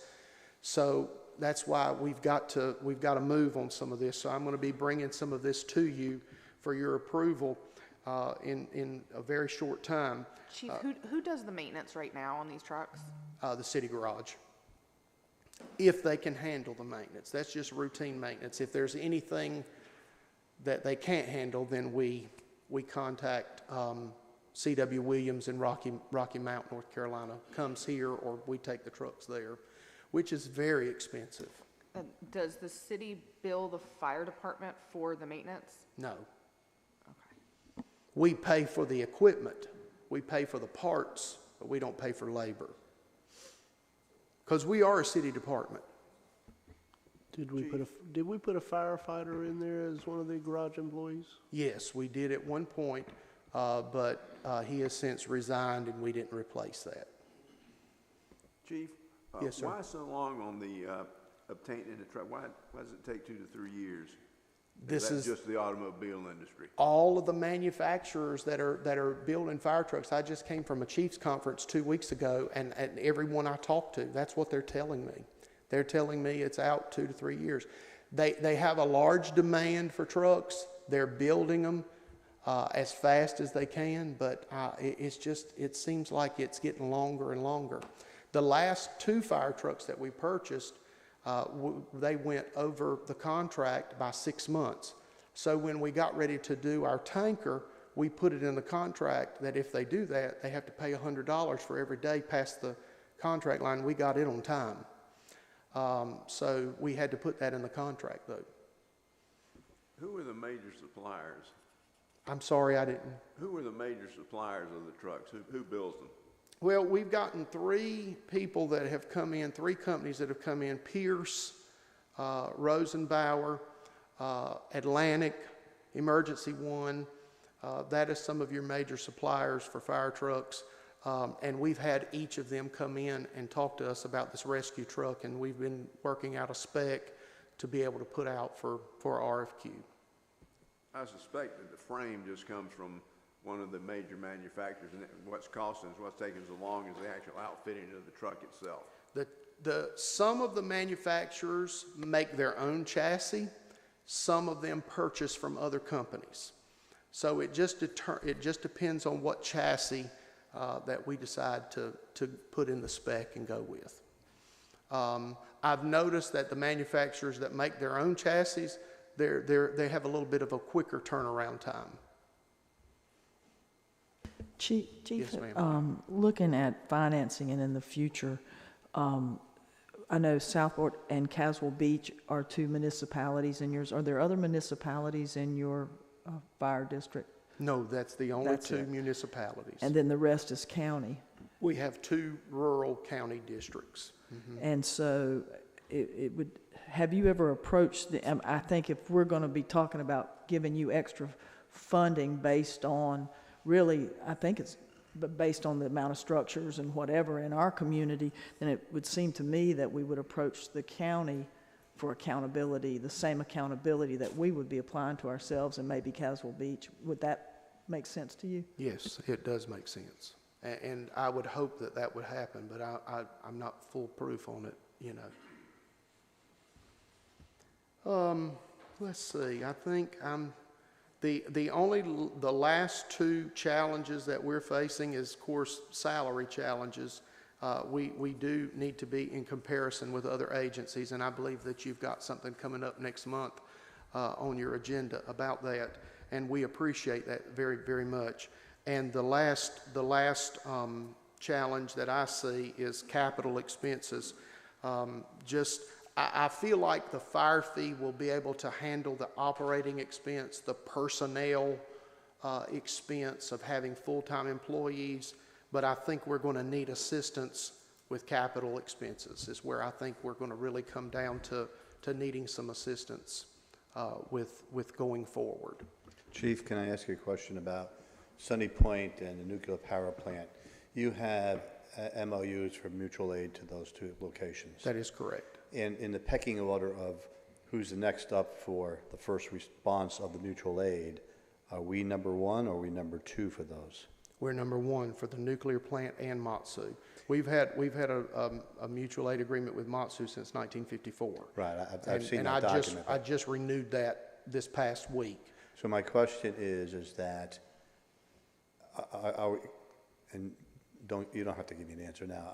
I'll work with the manager and hopefully the board on this, is to look at how we go about examining whether or not we're getting all the money that we can for that support, or are we basing that on 1980 agreement that happened and it's just a stagnant number, because they're not going to volunteer that, not because they're evil, but just because Right. It's not on the top of their minds. How do we go about looking at those numbers, having listened to Chief Coring when they had the famous ship on fire that had all the munitions on board, and I think you do some training for how to battle a ship fire. Yes. But it's certainly not at the top of the list of things that you have to do. Yes. I think it's an interesting topic for the manager to work with, and I want to make sure the entire board is, part of that solution if we can do whatever we need to do. Duke Progress gives us a donation of $50,000 a year. And that's been that way for fire service. Now, last year, Mayor Hatem and myself met with Duke Progress officials, and he drafted a letter and sent it to Duke requesting this year to go to $75,000. Was it accepted? We have not gotten that yet. Well, we're working, trying our best to put the pressure on them to get that. Now, Matsu has never given us any funding. However, like when we did do the ship fire, they replaced our turnout gear. For the federal funding replaced any turnout gear that was damaged. If we utilized foam, they replaced that. They replaced equipment. ADM historically has given us $10,000 a year for a grant. Up until the last 4 or 5 years, we've not gotten that. But I've met with them, and we do a lot of confined space rescue and standby for them, and they are willing to purchase equipment for us, and we have gotten a list to them in the last month, and they're in the process of purchasing a lot of equipment for us to help us with the confined space rescue. But not the 800 megahertz, though. No, no, sir. So I've run up on for dead people, ends people aren't familiar with it. everywhere. You know, the police department, when they do mutual aid, they virtually never get repaid for it. It's just what you do. But for fire departments, they're at a different level. Right. You can go across state lines. Arlington, Virginia is one of the next due for the White House, and it's not even in the state of Virginia. So that that has a long history of fire departments being able to ascertain funds for these types of things. And I would just like to work with the manager and you and the entire board to see what we all collectively can do to help that. Yes, sir. Any other questions?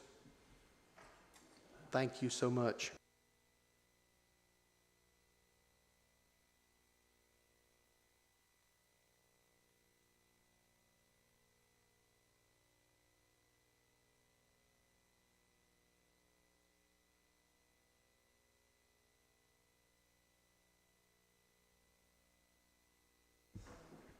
Bonnie, I'm sorry, I think your microphone's off.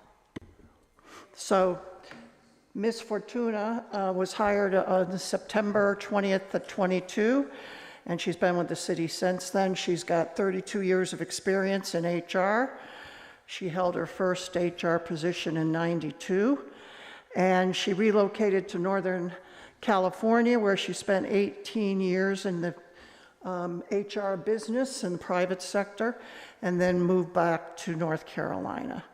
So throughout the 32 years, she's mainly been in big box retail with a heavy concentration on employee relations and compliance. So her job, she has many hats for one person office. Recruitment is an important part of HR, and there certainly are many stages to that.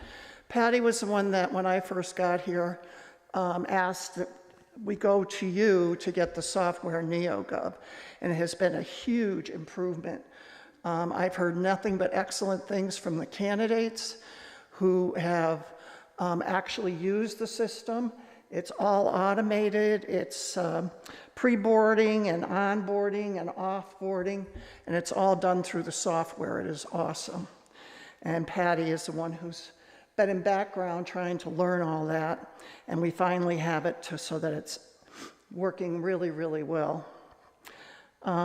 She does all the pre-boarding, which is the steps of interviewing and deciding on candidates. She works with the department heads to do that.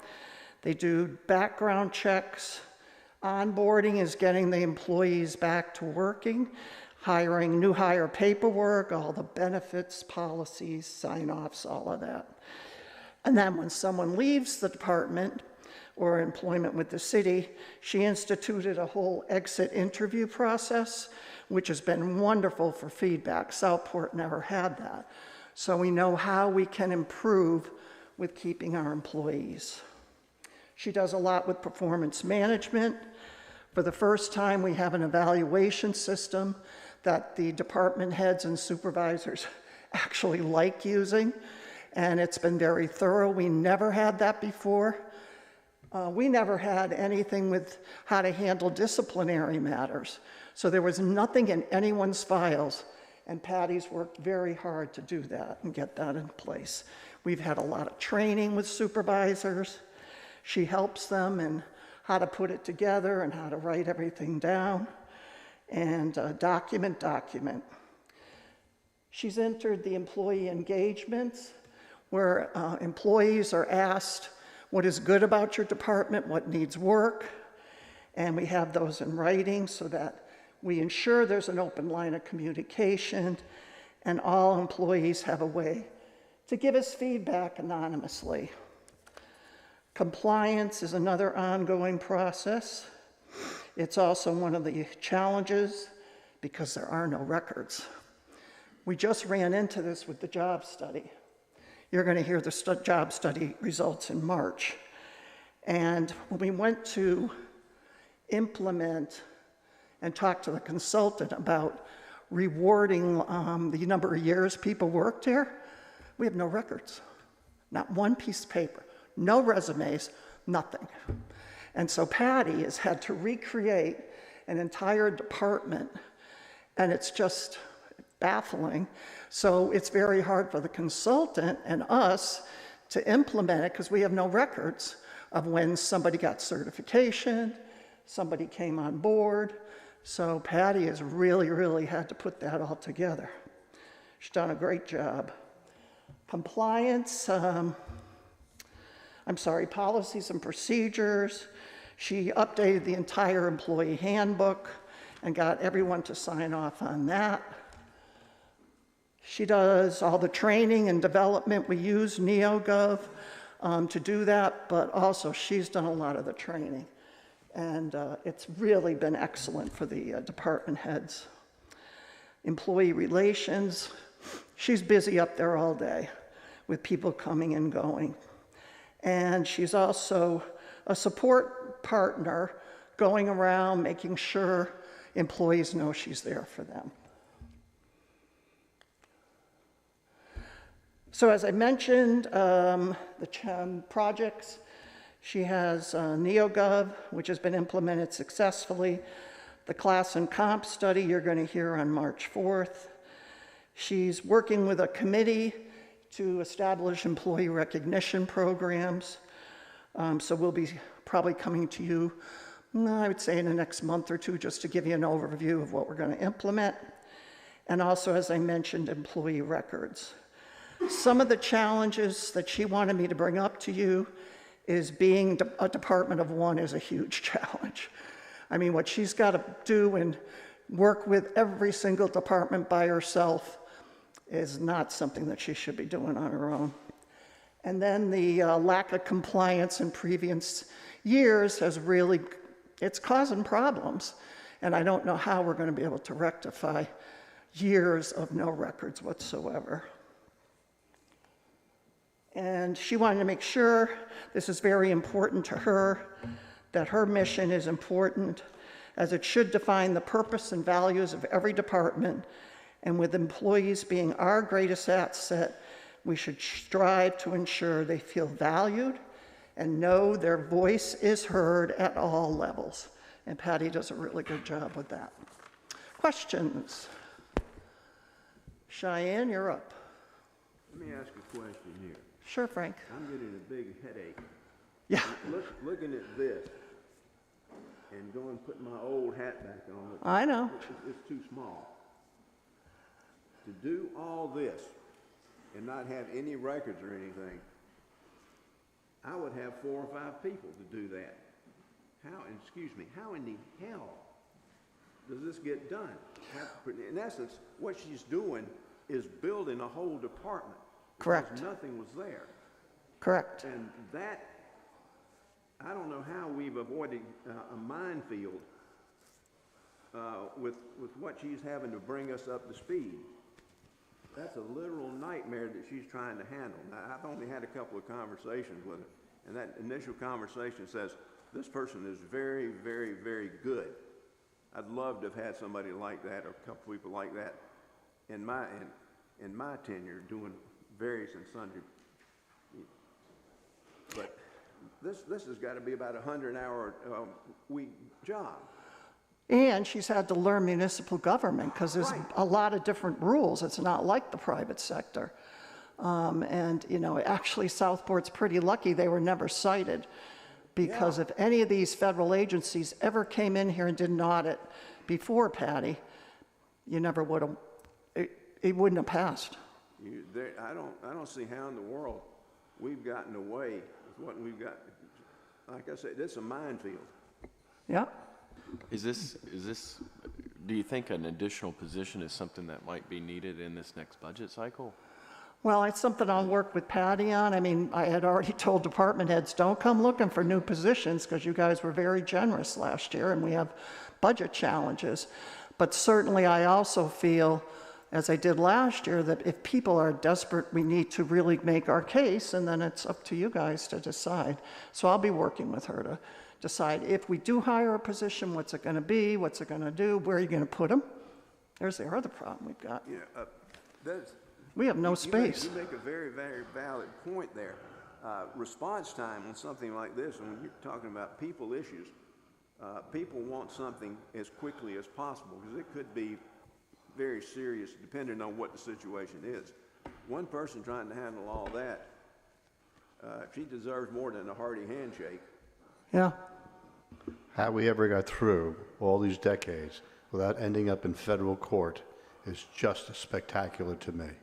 It's just unbelievable that we've had no policies, procedures on any of this stuff. And somehow we skated along, but it is time to say we've turned the corner, and under the leadership of our city manager, things are moving forward.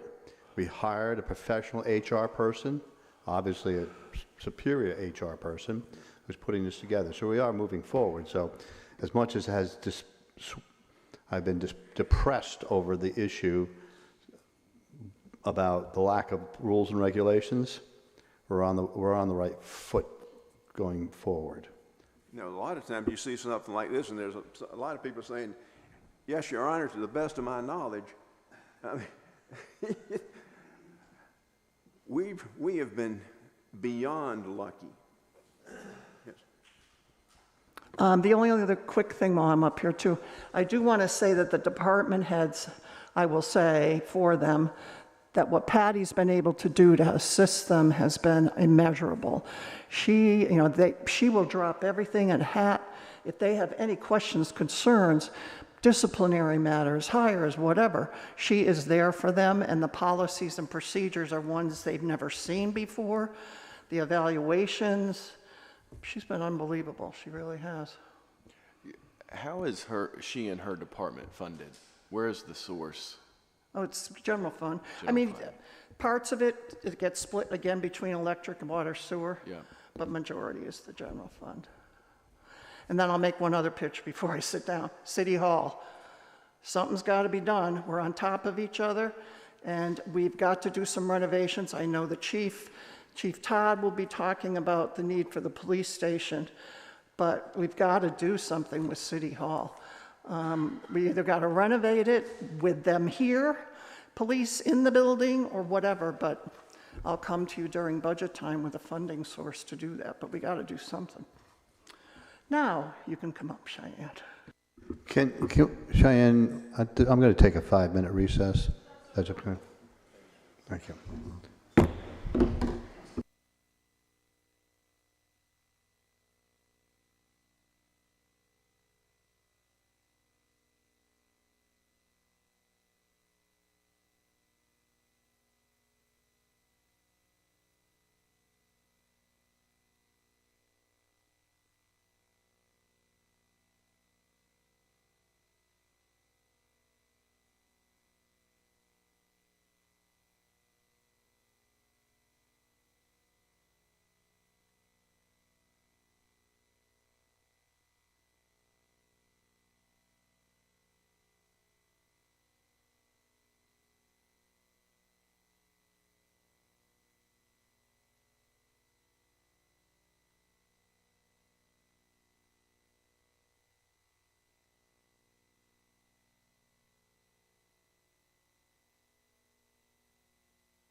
If everybody could take their seats again, please.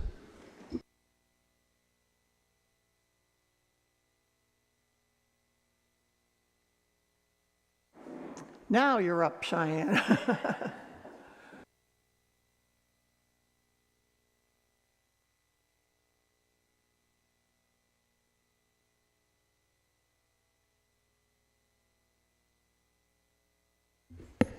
Good morning, Mayor and Aldermen. It's kind of weird being on this side of the podium and not hiding in the back. But I'm going to do a brief overview of public information and communications, starting with me. I moved to Southport in 2022, and the reason I'm going to give y'all a bio is because we do have a newer board, so I haven't been able to introduce myself to some of you formally yet, but also since I am one of the newer kids on the block, making sure that you guys know who's working for the city. I graduated recently, last May, with a Master of Arts in Integrated Marketing Communication from University of North Carolina, Wilmington, and I have 8+ years in public and social communications that spans private, academic, and government entities. One of the things that I was able to do last year was get not only myself, but the city as NOAA Weather Ready Nation ambassadors and Weather Ready Marine ambassadors. So since we are dealing with various types of storms throughout the year, really, winter weather, hurricanes, all of things of that matter, making sure that we have additional partners than who we're currently affiliated with our mutual aid and things of that nature. So that was one of the things I did last year. I was super excited about. I was able to geek out a little bit with some of my meteorologist friends over at NOAA. And then in April, I will be heading up to Richmond, Virginia to pursue and get my Advanced Public Information Officer FEMA certification. So that'll be super fun. And before I talk about that, I am also currently participating in Leadership Brunswick County. So learning more about what Brunswick County as a whole has to offer residents, community members, things of that, and how I can be a better leader, not just for Brunswick County, but for the city of Southport as well. And the most important part, I have the cutest dog ever. Her name is Stella. So some of my responsibilities are website updates and optimization. So making sure that the information that Dory is sending me for notices is getting up as soon as possible.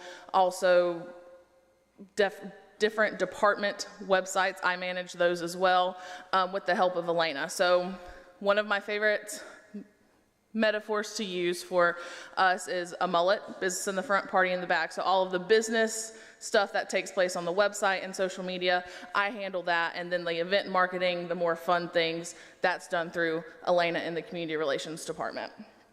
I send out weekly staff newsletter updates, so you guys receive that Wednesday or Thursday each week, depending on what we've got going on and how our meetings fall and what notices are coming out and things of that nature. But that is another thing that I do internally to make sure that we're staying up to date with what our coworkers and our other staff and volunteers are doing.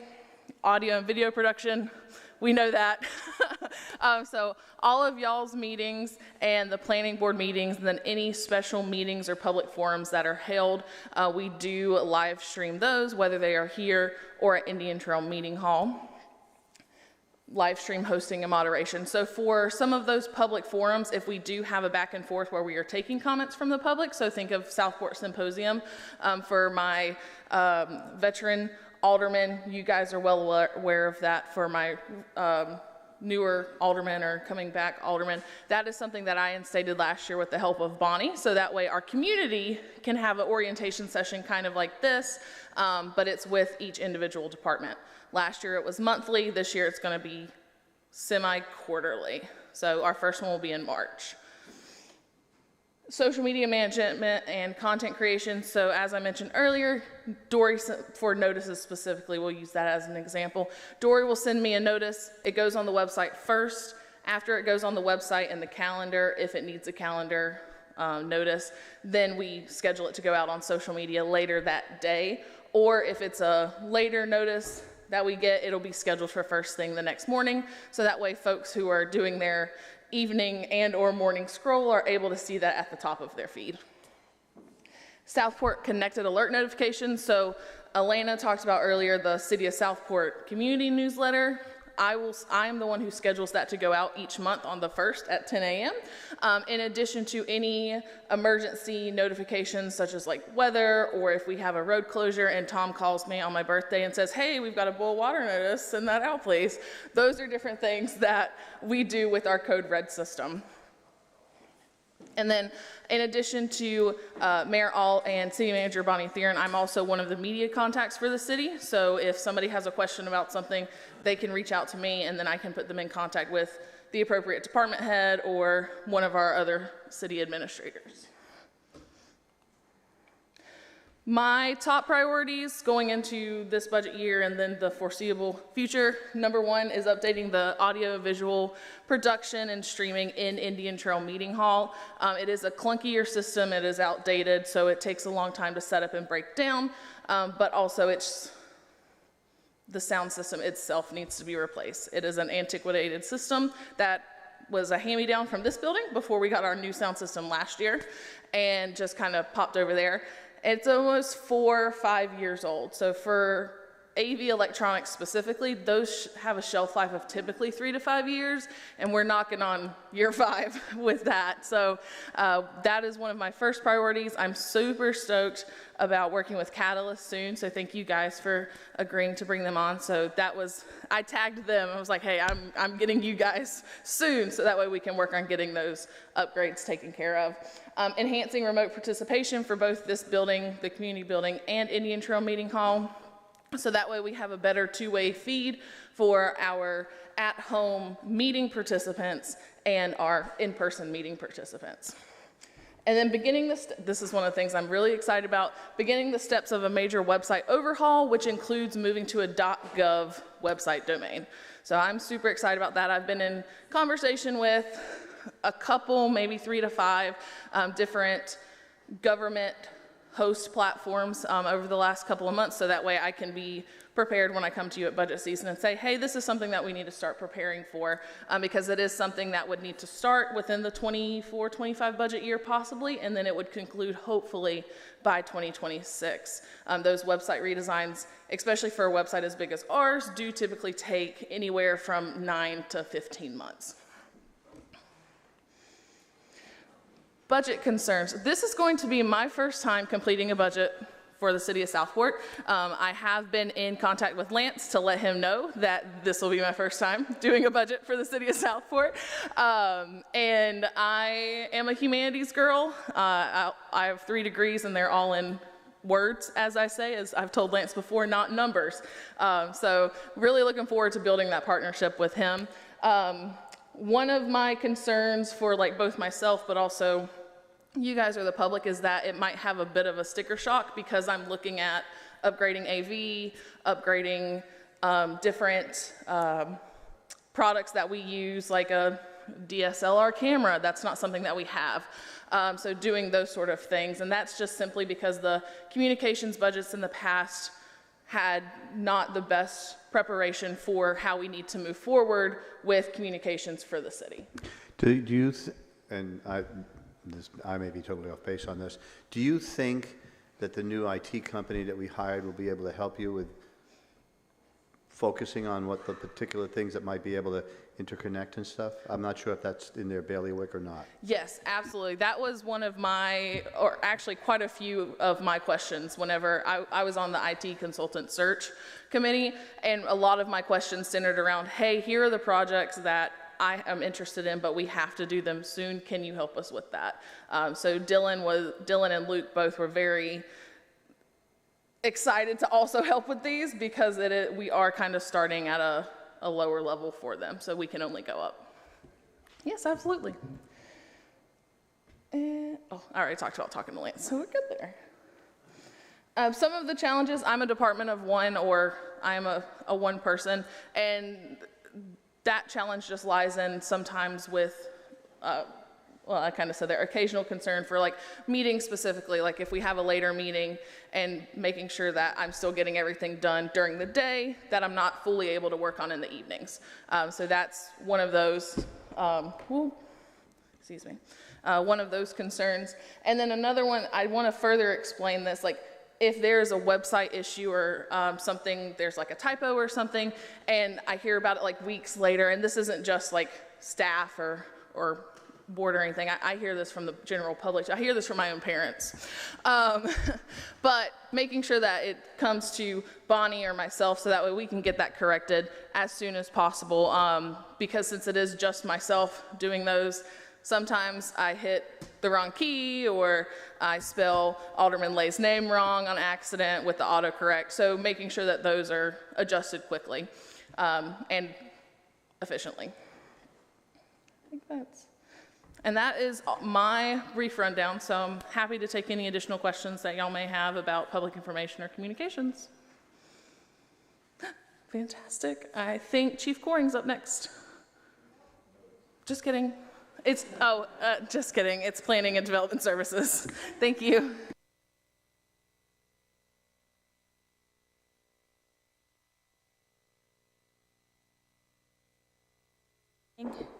I have the pleasure of introducing two of the members of Department Services this morning. I'm so proud of our department. They all work so hard to keep things going. As you know, we are down a director, and between Mo and Kylie, they have both stepped up quite a lot to make sure that things keep going. Tori's a great asset. She's always great with customers. We have a new building inspector, Mike Lavassa, that's already doing really well, I think. And then HP is our code enforcement officer. And I think that's all on a slide. But I think we have a really good team. We all work well together and communicate, and we all get along, which is also a blessing. So I will just go ahead and turn it over to Mo Meehan and Kylie Barefoot.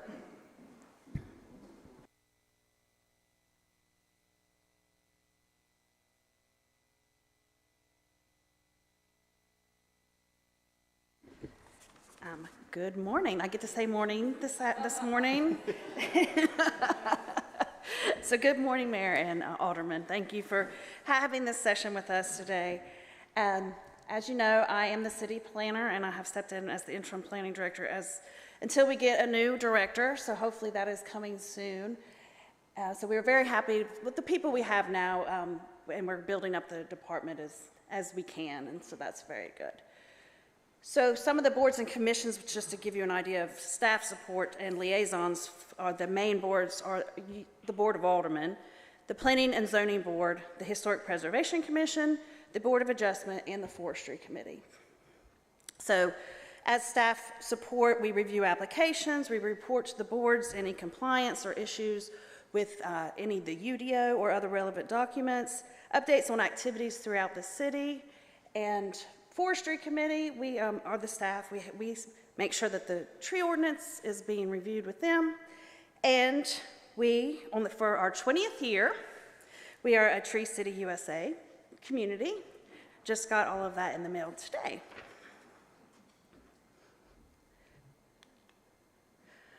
So how is a development built? So this flow chart is applicable for all projects, from simple projects like a fence or a sign permit to a major site plan or a major subdivision. So this is kind of the everyday flow chart for us. And while it is a flow chart, it can start anywhere also. There could be a complaint at a code enforcement level that will bring it to the planning or zoning department.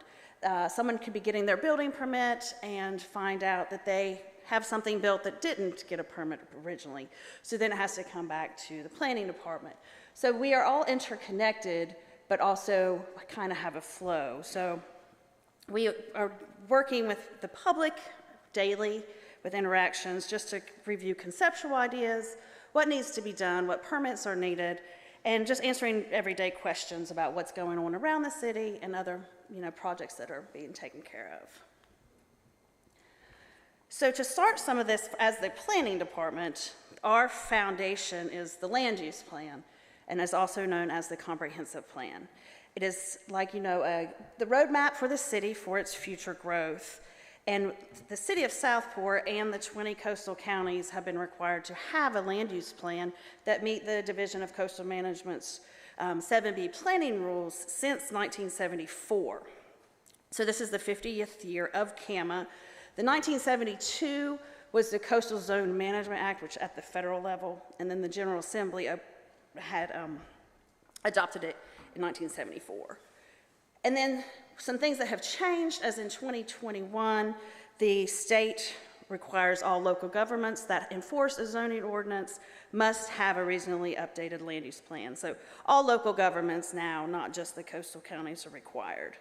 And as most of the board knows, and hopefully the community, we are starting our new comprehensive plan process. So we're gathering existing conditions, and now we will be starting our steering committee and stakeholder meetings in the next month. Yes, sir. Can you help me with clarifying in my head? We have the camel use plan, and so I've been, in my head, I have it that the city of Southport has used that for the default comprehensive plan. Am I correct on that? That is correct, yes. And is the way the proposed future comprehensive plan will be laid out, is it the same format and the same criteria as the CAMA plan, or will it be different from, it potentially could be different from the CAMA plan, because the CAMA plan is more worried about the water line than the rest of the city. Am I got that correct? Yes, that's correct. So it will be a different format. There will be some overlays. There will be some expanded elements in it, so it will be covering much more of a comprehensive look at the city. So it'll be including, more of the infrastructure and the capital parts of the city, parks and rec, and those in open space and things that aren't necessarily required for a land use plan itself at the state level. So it'll be a comprehensive plan that meets the coastal management 7B requirements for a land use plan. So that the coastal management plan will be part of the comprehensive plan. Yes, it'll all be one in itself. But it'll be one plan, yes, but it'll cover all the requirements to have an updated CAMA plan, if I'm hearing that correctly. I just think that's something that, as I've talked to citizens, it's not clear in their heads what all these different plans are, and maybe we need to have some kind of conversation about what that is. Will the new plan replace the Camacor land use plan? That's okay. So absolutely. So this one will no longer be in effect once the other one is adopted. Okay. So yes, that once the newest one is adopted, hopefully within the next year, this one will no longer be used for any of the policy. And this has nothing to do with anybody that's in this room right now, but in the past, people have asked questions about, I want to see your land use plan, because they used terms from where they came from, and we were told, one, we either didn't have one, or you need to go to the CAMA plan, and it went back and forth, and there's a number of people who are just confused. I think how you explained it today was very good. We'll work with the manager to see how we communicate that to the world as we go forward. Yes, and I think there's going to be a lot of education and outreach in the next couple months to the community so that people understand really what the comprehensive plan and how it relates to the land use plan that we have existing. So it'll unfold, I believe, and it'll be very helpful for the citizens so that there's a good understanding and they'll be part of this plan. I think that the public outreach for the older CAMA land use plans was not as robust as they would like it to be at this time. So once we have a land use plan and its policies, it's the goals, objectives of the policies of the city, then those policies are then used, are the foundation for the Unified Development Ordinance. So this is kind of the planner's Bible. It's the Unified Development Ordinance. It's a compilation of all of the articles governing growth within the city, and it is an appendix to the City Code of Ordinances. So if you go to Municode, it is part of the city ordinance itself. The Unified Development Ordinance is also considered and called the UDO, so if that's ever brought up, that's what is that. So the articles that are included are the administrative processes, so it's the who and how certain projects should be brought through the department, zoning and subdivision requirements.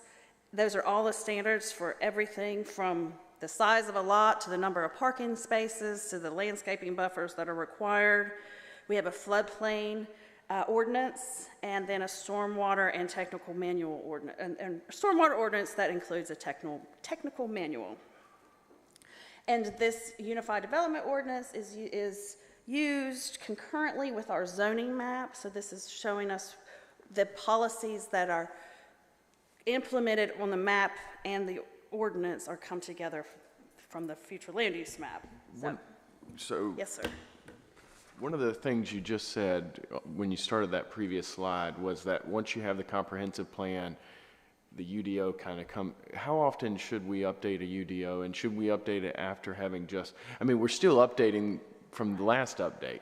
So I don't know how all of that works together, but is it something that happens after you've updated the comprehensive plan? There should be definitely a look at the UDO once the comprehensive plan is completed. Will it need to have a complete rewrite? Not necessarily. It really depends on what the policies come out, where there are new challenges that come up, if there's any other types of development that want to be included or removed from the current UDO is when you would take a look, and the consultant will be able to help us when we are putting together our policies, looking at the future land use map and figuring out what is missing or what needs to be updated in order to meet these policies. So yes, we will need to look at some changes that may be required, but it might not necessarily be a full overhaul or rewrite of the UDO as we had in 2020. Is there, I think that what we're looking at was made in like 2017, 2018, something like that. It's pretty old. Is it, am I correct in that? No, I mean, Map. that map. Oh. Yeah. This is I believe this is a 2019 map, yes. Okay. Is there a mechanism in today's technology, maybe we go back to the IT person again, to how we get this updated, maybe yearly, for all I know, depending on what changes take place, because that is not an accurate representation of what's there today. It was when it was put there, but we need to look at how we upgrade that, and I'm not smart enough. I'm a Luddite, and I can't do that. One of my goals that I have put in for the next year or two is to definitely get a geographic information systems, GIS system in-house. Right now, the city is really using and utilizing the county GIS or the Council of Governments GIS system. So they will help us and do help us update this map. We don't have a new printed one. The GIS on the county website is mostly right. There are a few, and I work with the county GIS staff monthly to just, when we find an error, we go there. But yes, it needs to be taken care of and updated regularly. So if it's on the county's website, it's always going to be there's going to be some issue with it because we've just changed something. But if we're shooting for the 95% number, then we can't print, or they can't print us a new version of this? Actually, I have a shapefile that has the updated version so that we can get copies of. So yes, and this is also something that we need to coordinate with the Council of Government. They have it as well. But like I said, the sophistication of our GIS system is not really the best at this moment. Yeah, but the sophistication of the counties might be better, okay? And it's there, the ones and zeros are all there. I'm just trying to figure out how we print the next version of it. If it's already there, I've watched this pop up time and time again, and we're using an old map, and it can easily be, I think it would be easily printed like today. I will put that on my list. We'll get everyone a copy, and we'll put a new one on the website for the public to have an option to see as well. You're very welcome.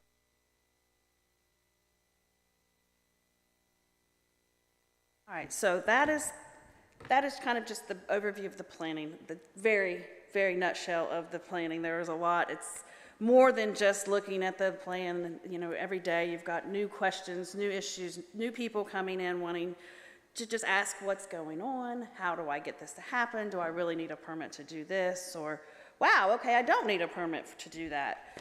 So this is kind of why do you need a permit? It gives the permission for you to build your project so that you ensure that you're complying with the building code. So it's built to the right codes, you're following the local zoning laws and any other regulations that may apply. And you want to make sure that as you're building things, you're meeting the state code so that down the road, if it wasn't permitted, you don't have to, if you're in the process of selling your home or buying a home and something wasn't permitted, it may or may not need to be removed, and then there can be a whole new wealth of different things that can happen for you at that time. So at this time, there's one more slide up, sorry. So just a quick overview of the planning approval process. And this is the same process for the Board of Adjustment if someone is coming in for a special use process or permit or a variance. And so I will get an application in. This is for a site plan, minor, major. So there will be a pre-application meeting. A lot of times that can be very simple. If it's a simpler project, someone may come in and say, hey, what do I need to make sure? You show them the application. Here are the attachments needed. Whether you need a site plan, a formal survey, and other things, and go over the submittal requirements.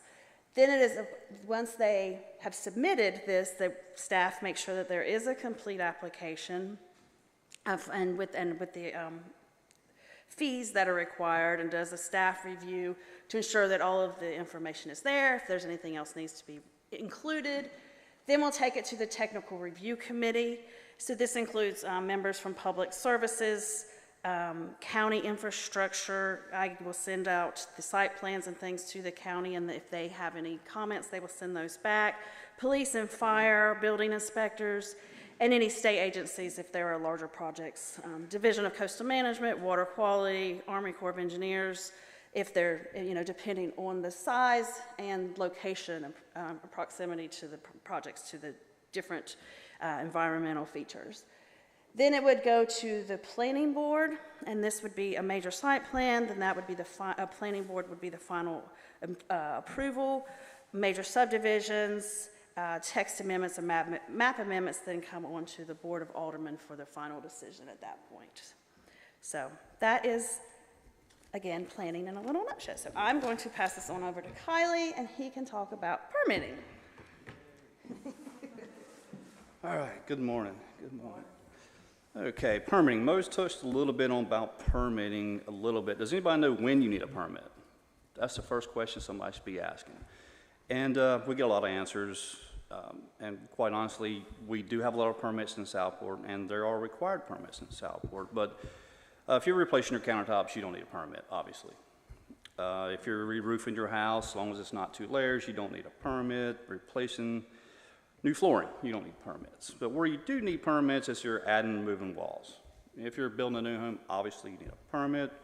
If you're changing your electrical wiring, if you're adding circuits, you need a permit. If you're adding a deck, everybody loves a deck. If you're installing new plumbing, you want, say, a new tile shower that you want to move it 5 feet, well, you need a permit for that. What the state has done for us with House Bill 488, they have upped the money for permits. So used to be you needed a permit if it was over $20,000 or if it was structural. Well, House Bill 488, that's $40,000 now. And also they upped the GC requirements to $40,000. And you can look that up on state statutes. I think it's 160D 1110. But you would need to look at the new edition of that. So it still has the old. So you're saying that if my plumbing was less than $40,000, I would not need a permit? No. Okay, thank you. No, if you extend your plumbing, if you change out your plumbing fixtures, you don't need a permit. Fixtures meaning your faucets, your water closet, things of that nature. Well, now you've got me confused, and I apologize. Okay. So is it, regardless of what I'm changing out, if it's less than $40,000, I do not need a permit? Correct. If it's less than $40,000. Which is different from just changing my faucet out, which can be a couple $100, but it's... Could be, but, faucets could be expensive. Okay, I think thank some you. pretty expensive ones. But with the GC and the up into the 40K, it's really, it's really done a number on a lot of people, because we get people coming in wanting to flip houses. You know, we have to find these people. You know, we get the weekend warriors coming in, that nature. So we just need to really crack down on stuff like that. Let me see. Okay, so the permit applications we do now, we do OpenGov online. Everything's done online now, which is a lot easier for a lot of the people. We do have some challenging seniors that come in and they need help, and we have a kiosk set up where we can, you know, guide them through the process of that. It starts with the same as planning. We do an intake review. We do a plan review if there's any plans. We go through the necessary codes and make the interpretations of the codes. We do the necessary inspections, which the state of North Carolina says we only have to do 7 inspections, which is quite ludicrous because you need more than 7 inspections to build a house, in my opinion. So we do other inspections for that. But at the very end, we can get a C of O, which is a certificate of occupancy. We can do a certificate for trades only, and we can do a temporary CO if needed. We don't like to do TCOs because they're just a pain in the butt for one, and we just don't know how long that person is going to keep that TCO. And sometimes that falls through the cracks by a couple weeks because they're only good for 180 days. So I think that's all I had. I think code enforcement, you want to speak on code enforcement? Okay, so the next portion of ours is code enforcement. So we have 2 code enforcement officers now. We have Harlan HP, who does work with the UDO compliance, which is lighting, tree protection, and signs, and I work with him directly to make sure that we're following those ordinances correctly.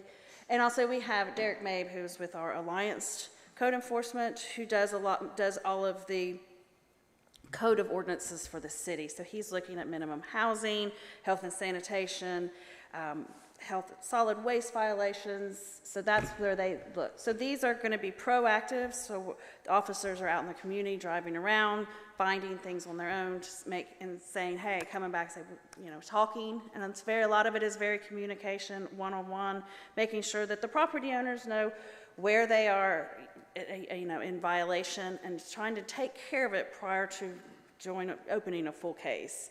And then if they need to, they will open the case, and they have a whole procedure for that. And also they can be complaint driven. We have an online portal where any citizen can come in and ask for a complaint, or we get phone calls or emails directly to us for those. So that's our code enforcement. And so it's challenges and needs that we have coming up that we all kind of sat down and talked about. Our number one challenge right now is space. We have 0 space. We have people that luckily we're able to find some cubicles that we've set up. We have someone sitting in a bullpen. We lost our conference table because we needed the office space for people to sit and have places to work.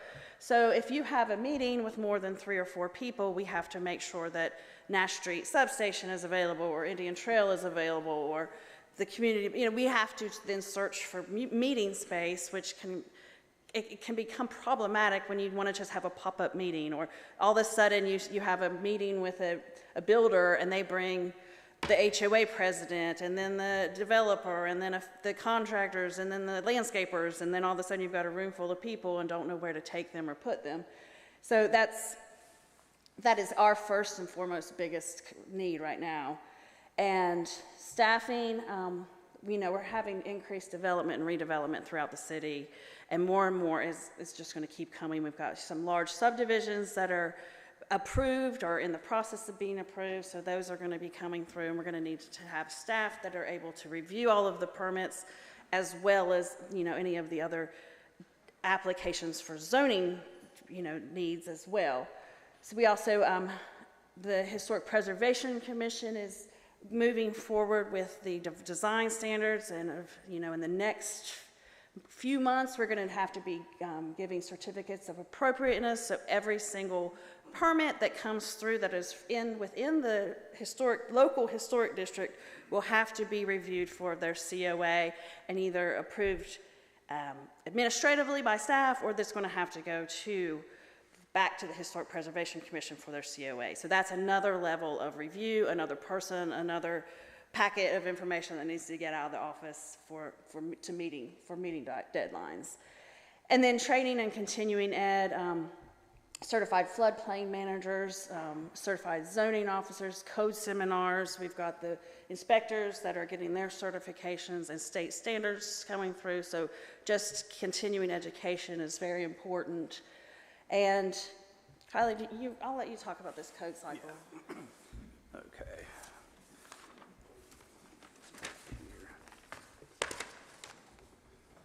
All right, so North Carolina done us a great favor this year and decided to do a code cycle update. Usually we're every 3 years. North Carolina does a lot of amending of their codes. There's usually 100 pages per volume of amendments.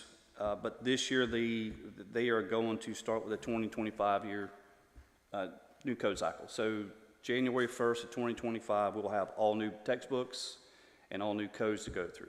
So lots going to change then. I don't know how much is going to change, but from what I hear, it's going to be pretty extensive. So we're going to need new training, new code books. And if we haven't gotten our standards yet in certain fields, we will have to retake classes and take state exams. So it's a pretty big deal here for next year for building inspectors. Any questions? Yep, that was it. Thank you very much. With all these classes, I don't know if it's a big cost or a little cost for the training. I assume the training is free, but we got to get you to wherever you're at. The training, I assume you're going to put that into your budget request, because half our budget is in the next year. Yeah, okay. Of course.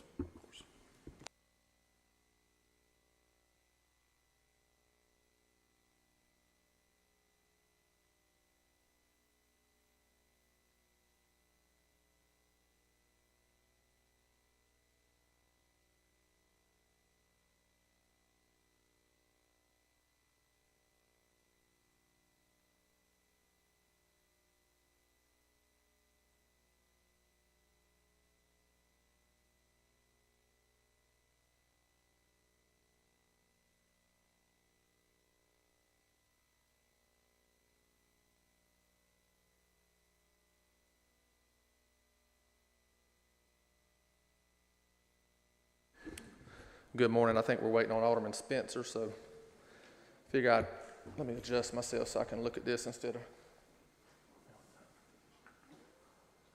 Let me see how this clicker works.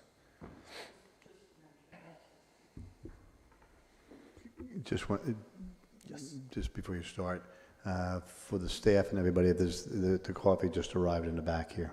So, could you take us 1 minute? Yes, sir. That'd be great. Thanks.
We're back in session. Thank you. Well, good morning, Board and Mayor. It's a privilege to stand here before you and talk about the police department again. I always say anytime I get the chance to come before you and our citizens, I like to brag on our officers. So I did a little bit of a different presentation for you. It's kind of what we did at the symposium, and I know a lot of people can't always attend those, so I always like to start out with our mission statement. I won't read it for word, you have it in front of you, but you know, we perform partnerships with our communities to improve the quality of life for all the citizens and those who visit here. That's our main goal. Building those partnerships, being part of the fabric, you've heard me say that before, is really important to us moving forward as a police department. Today's policing, it's very important that they see us and interact with us before the 911 call is made. Just a little bit about us. This is our current picture that we just submitted, a calendar project that we do. Just wanted to introduce our folks so you can kind of put a face with a name. Of course, y'all see me all the time, but I come with 25 years experience, 20 years prior with Brunswick County Sheriff's Office, lifelong resident of Southport.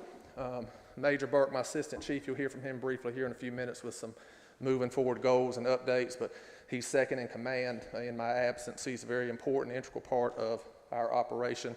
As you can see, he handles our training operations. He's our comptroller to some degree. He manages all of our budgetary items and things like that. He comes with 28 years experience. Sergeant Thomas Moore is one of our shift commanders. He's on A and C squad. He's part of our governor's highway safety initiative and our safety coordinator with a lot of the operational things that we do, and he has 14 years experience. Our next patrol commander is Bill Wade. He's with B and D squad. He's an instructor with firearms, got some specialized instructors that he does, and he's got 18 years experience. And lastly, Detective Sergeant Matthew Burgess. He does our crime scene evidence tech case management. He's got 15 years prior to another agency coming here. So that's kind of our command structure within our office. Moving next, Detective Riley Ransom. He does our investigations, crime scene again reports. He's got 8 years experience. All of his experiences with Southport. He's the only officer that was here prior to my arrival in the early on situation there. Miss Allison is the face of our office. I like to say she greets everybody at our PD. If you come in the second floor now, our new entrance has been separated, so you'll see her face and her nice little voice. Everybody loves her voice. They asked me the other day, they said, "Chief, she's not from here, is she?" I said, "What? How did you know?" So Allison is doing a great job. She's our administrative specialist. When I came here in 2018, we had eight part-time clerks that were doing what she's doing now. And as they retired or resigned from the position, we built in a full-time position because not only does she answer phones, she's in charge of calling. We have various groups of citizens in the community that live by themselves, so we care calling program, so she makes contact with them daily to make sure that they're okay. It's a great program. Other agencies have it. It's known as a Are You OK program, but Southport actually started this years ago, and my dad was the police chief, and it was due to someone they found that had fallen in her home, an elderly lady. She'd been on the floor all weekend, very critical, so they started this program, so I'm proud that we're able to do that with a voice contact. When she made calls during Christmas, one of them said, "I'm just trying to get everything ready for Christmas, but I can't find anybody to cook a turkey for me." So we were able to help her get a cooked turkey. Just a little plug, it's a great program. So moving down to officers, Kelly Garrido, 4 years experience. She's one of our patrol officers. Officer Katie Ward, she's got a little over a year experience now. And as you can see, a 911 call is not always a ticket or a car stop. This is our group that was getting an alligator out of a swimming pool. I think it was an indigo plantation. Definitely an emergency. So we're well-rounded. Again, as you can see, alligators are popular to us, so we're dually trained. Yes, we are dually trained in these types of calls as well. Officer Kevin Daugherty, he's got 9 years experience, one of our patrol officers. Officer Mark Coy comes to us with 25 years experience. He's retired, wanted to come back in and get involved. He's a great asset. Let's see, Casey Burris, she's one of our newer officers. She's got a little over 1 year's experience now, and she's very community oriented, likes the small town feel, and likes to do a lot of our community programs. Sergeant Ken Stokes, he's part of our patrol division. He's part-time now. He handles all of our traffic things. Alderman Spencer, the things that we have coming on with traffic now, we kind of let him and Sergeant Moore kind of look at that and see ways that we can address that with the manpower and available resources that we have to try to address those problems. He's got 15 years experience. He's worked at different agencies here in Southport before coming to us, and he was one of my first full-time folks when we came on board. He said he wanted to get back in it, and he gave us about 3 good years. He told me that coming in, but once he retired, we promoted him to sergeant, so he does a great job. He's got military experience along with some of the others that we have. So Officer James Morse is one of our new faces. He's got a year over experience. And this is Officer McGill Howard. He's one of our part-time patrol officers. He's got a year experience. He's currently a military police officer, Jacksonville. He's recently just bought a house here in Southport. He's about to retire and wants to be a full-time officer with us. He's a great asset. We get a lot of compliments on several of these folks, but he's just a real go-getter, always got a smile on his face, and is doing a great job.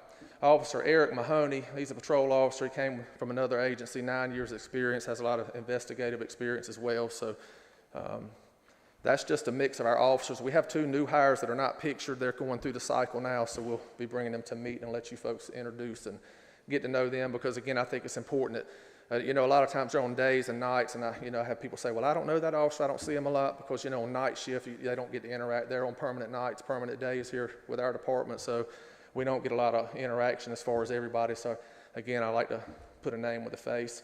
Recently this year, we absorbed the APS program, Animal Protective Services, under the police department. So of course, you guys are familiar with Miss Kate Marshall. She's got 5 years experience. She has a part-time officer. His name is Corey Manis that works with her. So she is not tied to the phone sometimes on weekends. Her office building is currently at the Rhett Street, the old new jail? We've got a couple jails there, so it's the old new jail. Some of the old timers know what I mean there. So she is currently occupying part of that building. The other couple of areas, we have like Parks and Rec and our beautification committee and different folks that store equipment in that building, but she's there. We also have an off-site animal facility that is at the River Road Animal Hospital just outside on River Road past Jabbertown. It's a facility where we can hold animals in a capacity. We don't hold a lot of animals at the Rhett Street building. There's some certifications and things that need to be done, and that's an older building. So I think she's just recently been in that building, not too terribly long, probably a little over a year now. So we're still working some of the bugs and kinks out of that. So that's a little bit about our APS.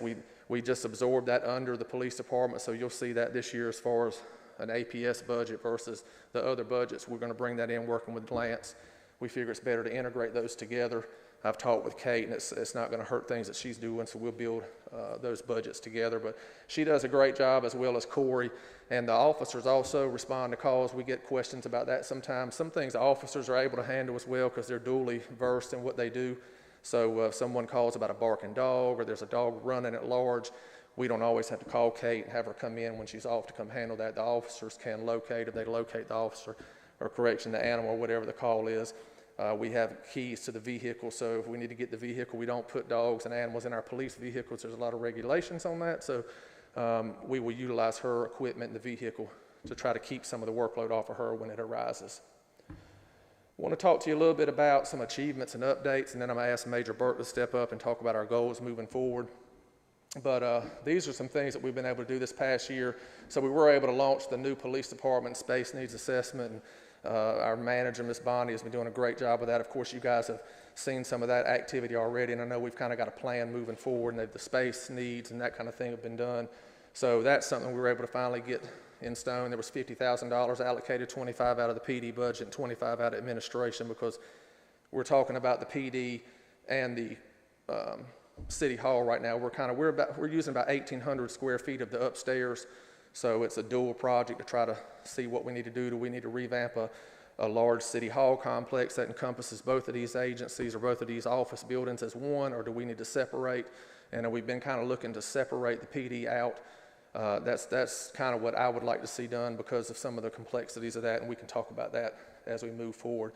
The citywide camera system, a lot of people know that we do have citywide cameras, some do not. We started out with 4 cameras, and they're mounted on various poles in the area. So we started out with 4, we've expanded it now to about 12 cameras, so we're trying to continue to do that. They've already been beneficial with several different crimes. The recent shooting that we had where the gentleman came to the fire department that night, we were able to capture a lot of that criminal activity on these cameras. A lot of people, they see the cameras, and there's been some people that's run it down, oh, the eye in the sky, and oh, it's the government. These things have helped us a lot. When we had a high-speed crash with some serious injury right here on our waterfront, it was able to capture that so we could piece some things together. We've also had some larcenies and some crimes that we've been able to find suspects where they're, moseying around downtown. So you'll hear in the budget this year to continue to expand that. And we've been working with other department heads, our dog park, some of these areas to kayak launch, they definitely lead. We need to have cameras there, lighting, All those things help us when it comes to crime. Unfortunately, they're dark right now. Low White Park is very dark. I just had an officer talking about that and moving forward. So we're working with Heather about how we can enhance those things to prevent crime. Body-worn in-car and camera systems. You see a lot of officers wear, myself and the assistant don't have those on right now, but all of our officers, again, in today's policing, everything they want on camera. Cell phones and all that. So all of our officers are equipped with body-worn cameras and in-car cameras. We were very fortunate to, I'd reached out to Representative Miller early on, and long story short, of course you know that, but we were awarded $200,000, excuse me, for the full replacement of our body cameras and our in-cars. So Major Barker's worked really hard over the past couple months to get those fully implemented. So we do have state-of-the-art technology here at the Southport PD. We want to make sure that we're taking care of our citizens and those that are victim of crime and the officers as well, because the years that I've been doing this, body-worn cameras are very, very important. And I don't just encourage them to, some different agencies have their stipulations on when you turn them on, if it's a domestic you turn them on, or this or that. We just had a meeting, early staff meeting last month, and we're encouraging them anytime they're out interacting with the public, just click that and turn it on. It's not hurting anything, it's better. You know, they're on foot patrol down here and they're approached with different things. It's easier to forget to turn it on than just to have it on already. So if you're doing activity, we want you to have that. But we're very thankful for the money that was funded through Raleigh and what Mr. Miller was able to do for us. Domestic preparedness region is the Dipper 3. That's a little term there, but that's pretty much that's something Office of Emergency Management in North Carolina work with law enforcement, police, and fire for grants and things. I chair right now for the municipal police chiefs. I chair for our region. We have 11 counties in the Region 3, so we were able to write a grant to get additional camera systems. There's mobile cameras.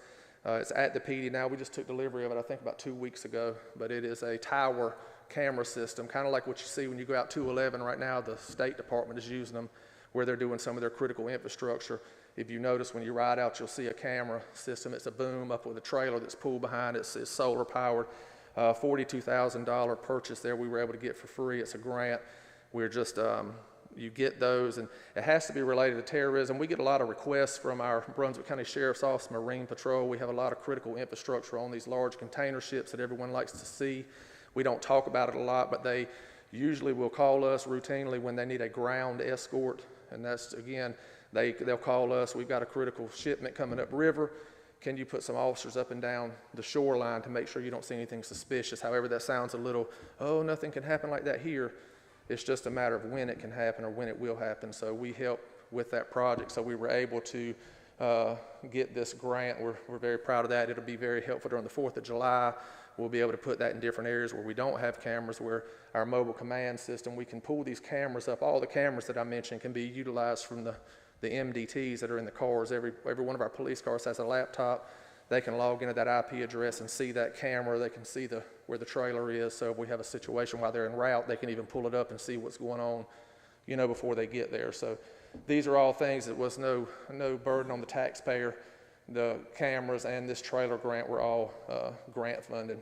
Again, the integration of APS, our Animal Protective Services, under the police department is something that we are working on and we still continue to work on. And I just want to make sure people understand it. It's just a division within our office. The Leland PD has an APS division. Of course, you know the Brunswick County Sheriff's Office operates theirs, Boiling, Spring Lakes. So we're working really well with Ms. Kate, and we're not changing anything. We're just trying to put her in with us, and I think it's helping us and her as well, because like I said, the officers and the communication they have now are able to handle business, and that's what it's all about, is our customer service. So additions to our current office. So I mentioned earlier, this is going on my 6th year being the police chief, and I'm certainly honored to be the police chief here. I love serving Southport. We've added on upstairs 5 times already in the amount of space that we're in. So when you're questioned about, oh, they just want a big police department, you know, they want to look like the fire department. I call out my padre there, my buddy, but yeah, I've already heard that people say, but it is a very critical need, and you'll hear the major when he comes up. We need space. We've had several things that are happening. Unfortunately, we've experienced 2 fatal traffic incidents this year where we've had folks that have been killed in traffic. We had both of them are traffic crashes, unfortunately. a couple of those incidents, we had to impound those vehicles. We have nowhere to store those right now. Thankfully, we have a good partnership with our city garage, but those vehicles needed to be brought into a confinement area. I see your look, Mr. Mayor, with your experience. They were watched. The chain of evidence and all that has to be carried through, but we need an outdoor facility where we can carry those. The sheriff's office, sometimes we can utilize their space, but their spaces are full too. It's a big county. There's not many PDs that have those types of spaces. We kind of need, so I say all that to say you'll hear us continue to push for space. We had an area, like a lobby area upstairs. We were able to close that in and make it 2 offices and a smaller lobby when you come in. We've added some barriers for security because, again, constraints with evidence and our processing and the way that we house evidence, we have to have those security measures in place and layers of locked doors and that kind of thing. We've added some cameras at the City Hall, so again, 5 different expansions. So we're trying to definitely do our due diligence to use what we have, and we're certainly thankful for that, but we are very much in need of a space. So the police department app, and I put this on your the handout that I gave you, we're just encouraging you as well as our communications team here with the city to push our app. This is something I learned about when I went to the Chiefs Conference in 2018. They were utilizing an app, and of course, coming in to the circumstances that I experienced, I'm very pro on community outreach and community engagement. This is a great tool. It's an app. It's at your fingertips that you can just scan this barcode. You download an app, and heaven forbid we have a major incident right now and the major puts it out, it'll go right to your phone like the other apps that you have. We do have Facebook, and I'm certainly thankful. I've talked with Cheyenne and Elena, and we utilize our Facebook as well, but emergency services, especially law enforcement, we push away a little bit on Facebook because so many people are getting turned away from Facebook now because of all the ads and things like that. So again, if you'll help us share this with your constituents when you see them, this is on our website. It's all over all of our communication tools, and it's available. You just scan the QR code, but it helps us get out information, live information as it's happening, and that kind of thing. Police department equipment and upgrades, again, we're continuing to try to push to upgrade our equipment. Of course, you know, police officers, the vehicle is their office. Even though you just heard me say we need an office space, but our patrol officers, pretty much the backbone of what we do, they're in those cars 24/7. They're in movement constantly. We've got a lot of components in those cars, the prisoner transport area that's in there, the computer software, the systems that are in there. They do a lot of wear and tear sitting on those mounts in the cars, so you'll continue to see where we have to maintain and sometimes increase our equipment lines because technology is so crucial in everything that we do, but it's also expensive. So our vehicles, when I came in, we were able to replace the fleet, and we have a leasing program, which has been very helpful for us, and we also have public works vehicles and things that are on the leasing program. They recycle those. They monitor all of that through our mileage that we enter at the gas pump, and they're in constant contact with the major and our shop coordinator about when specific vehicles due to their mileage and when they can sell those and get the best money. The money comes back into the line that we're using to pay for the vehicles. So you'll see some updates. So we've got 2 vehicles that are on order now, but as you heard Chief Drew earlier, ordering a vehicle, we ordered it last year, but we won't take delivery of it till probably June of this year, and we ordered it, so it takes a while. It's just a huge demand. So you'll see us continue to push for those. Let's see. I think this time I'm going to turn it over to Major Burke, and then we'll have questions if you have some. And he's just going to talk to you a little bit about the goals and the updates. Major. Good morning. I just want to pick up where he left off. Item number 1, police department. We need space. It's very difficult to have 3 or 4 things going on inside an office space when everybody's doors either has to be shut and you can't talk to each other, or it has to be open and you can't talk to each other because everybody's talking. It's literally to that point at some points in time in the offices. So space-wise, that's probably number 1 or 2 on our list of things that we need. Our evidence is at capacity.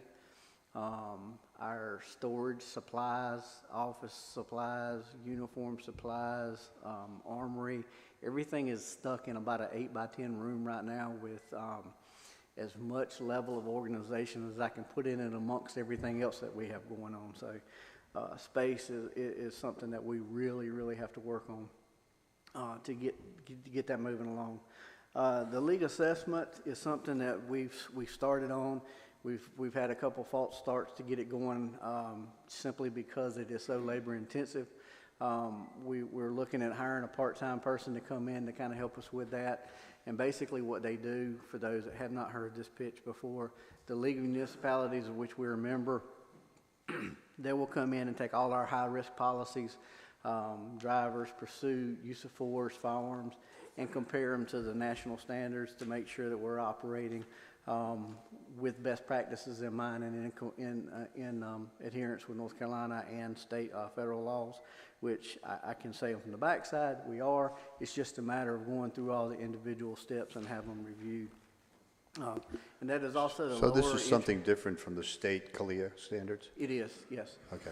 The league offers this itself, and that, like I said, they take just those high-risk policies. There's about 11 or 12, which include records management, evidence management, and record keeping, emergency response and pursuit driving, firearms, use of force, duty to intervene, those types of policies out of the whole policy with the CALEA, North Carolina Lean Accreditation Program. They just pull those pieces out and confirm that we're in So compliance. is the intent to have this done and then go to the state CALEA standard? That's the ultimate goal. So if you hear people talk about accreditation, and I know you're familiar with accreditation, there's national accreditation, which is a significant investment, and it does cost some time, energy, effort, and money. North Carolina has a version of it that they've just put into place. It's called NC Lean, which is a North Carolina accreditation variation. So it's a state level accreditation as opposed to a national level accreditation, which is our second objective. And I'm very good with having the state level, not the national level. It just helps us in any civil litigation coming that would befall us. This NC Lean, which is, he'll say, the Department of Accreditation, North Carolina's been taking the lead to get something that's affordable because there's like 7, what did I say the other day as far as PDs? It's not as affordable to do that, so they're really trying to get everybody accredited and get everybody on board. So they've done some pilot programs. So it pretty much parallels the national CALEA, as he's saying. So. And if you've ever done anything with the state, which everybody here has some level, they send out suggestions and changes, which are precursors to it becoming requirements. So having been an investigator at one point in time, that's a clue. So we just went ahead and jumped on board and started moving in that direction early on in the ballgame. Thank you very much, because the national one is cumbersome, expensive, and very time. It's very labor intensive. That's the word I'm looking at. Labor intensive, and the state one, most of the people are going to the state ones because it covers all the critical things you're talking about. Yeah, it does it. The end goal is the same, but it's a much more user-friendly path to get to it. So, the recruitment and retention, it's you guys have heard us talk about it at some level in some of the budget talks in the past. That's a national problem that we're all having. Not everybody's on board to jump on and be the police right now. So what we can do to keep the people that we have, that we've already backgrounded, researched, again, money and time and energy invested in, we want to do what we can do to keep those folks here. The chief and I both have been extremely selective on trying to bring in good quality people based on historic events and not been in a hurry to put hot bodies in seats. So it does take us a little bit longer. The state has just in their accreditation process enacted a new program or put into place a new program where typically we would submit our applications for officers to be certified would take 7 to 10 days to get a response back. The last two I just submitted that he spoke about earlier, the response said 5 to 7 weeks. So it takes that long once we do everything we do just to send the paperwork to the state to check behind me and send it back. And what I'm hearing, it's anywhere from 10 to 14 weeks in reality. So the effort that we put in up front to keep these folks is money well spent in the long term. And then recruitment, like he can attest to this, and any of our officers can. They've heard me over the past couple of years. Even though we are a small agency, a small department, there's no reason that we can't operate at or above national and state level standards. We have some of the best equipment going. Thank you for those that have been here and those that were going forward. It's made it very easy to be able to come and talk and interact and ask for these things and be able to explain it where everybody can understand why we're doing what we're doing. It makes it easier to compete with similar small agencies who still write citations on paper or still do everything on paper. We're migrating everything to the newest technology that we can get. It's been a long process, and I can tell you that we've come leaps and bounds from where we started at 6 years ago. And we've got a lot of good goals going forward, which leads us to the aggressive department training. As of starting the first of this year, we've rolled out what would typically be referred to as roll call training, which is 15 to 30 minute training sessions that occur at the end of shifts for the offgoing shift, oncoming shift. For a small agency, this is where we go back the other direction.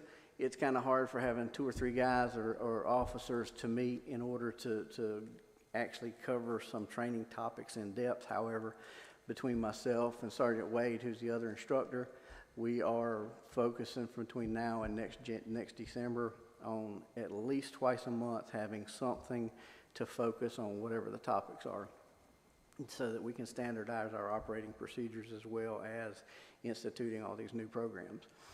There will probably be some significant training. All our officers now, I think we're the only PD in this county that has a 98% completion rate for carousel training, which we just finished up Wednesday of last week.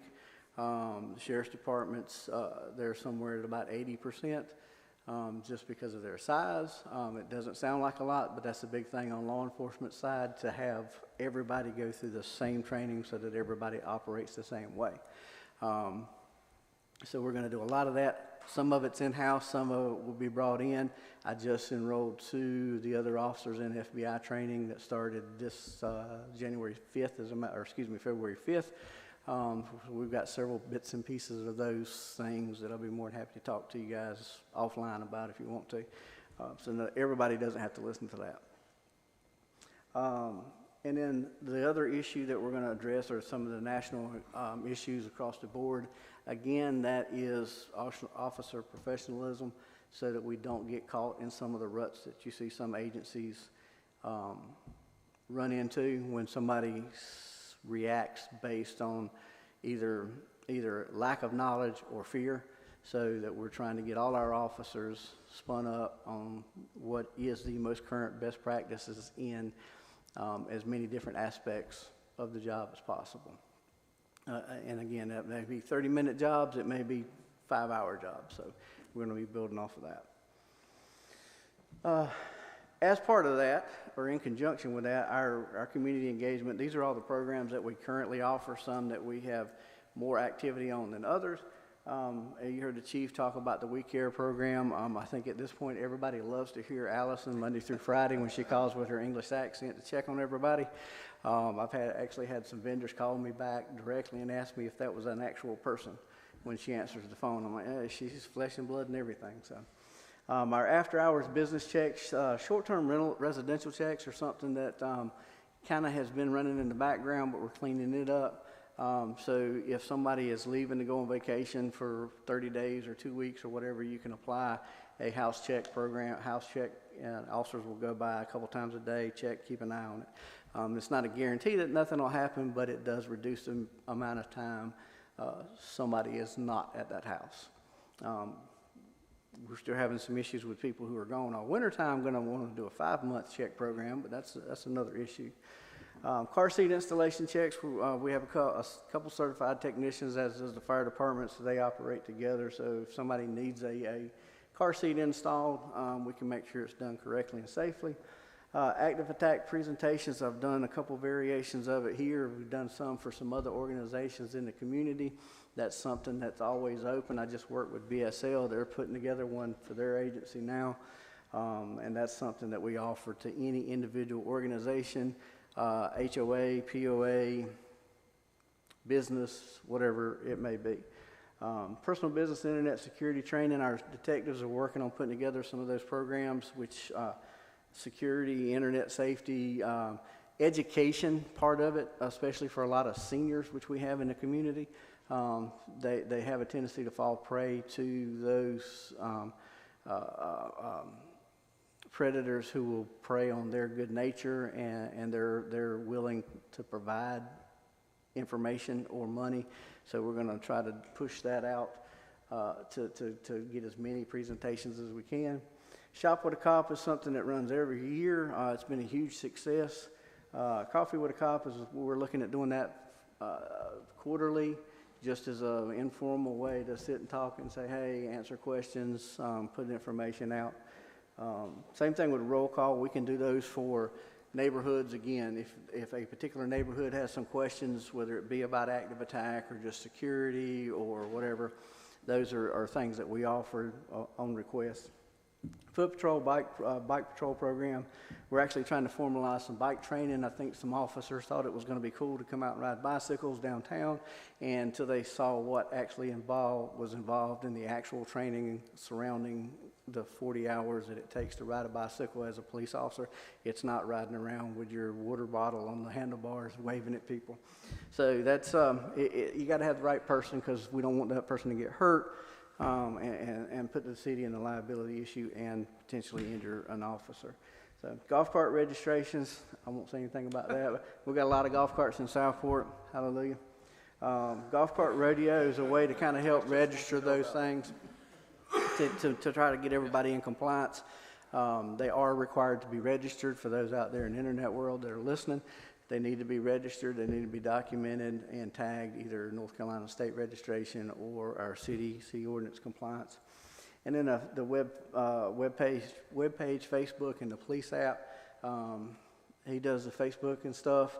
The police app, if you're not on board, the great thing about the police app is it's immediate, it's direct, and it's not open for conversation. So if there's an emergency, if Tom has a major water line that's busted and it's blocked 2 streets or something, we can put that out as often as necessary. I think we did it most recently with the storm, and even with the wreck when the gentleman decided to go submerging with his SUV. So those are things that we push out again as much as possible. I know everybody's getting tired of looking at it. You can see it. You can see the crowd. You're like, okay. So with that, any questions for myself, Chief? I just want to make a comment about the residential check. I use that when I go away, and my neighbors love it because they have commented that how often that they see the car coming by. Good. So thank you. Good. Yeah. We've done them for a couple other people, and it's funny because they'll text him or text me. I just saw your officer at my house on my camera. So yeah, cool. Anything else?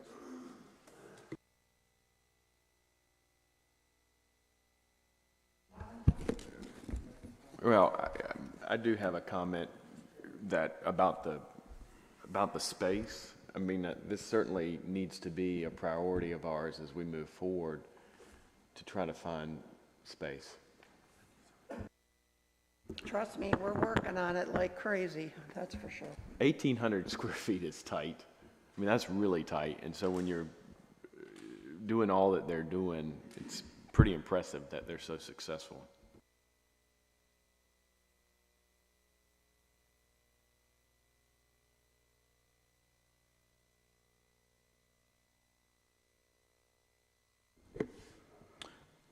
Good morning, Mayor, Board.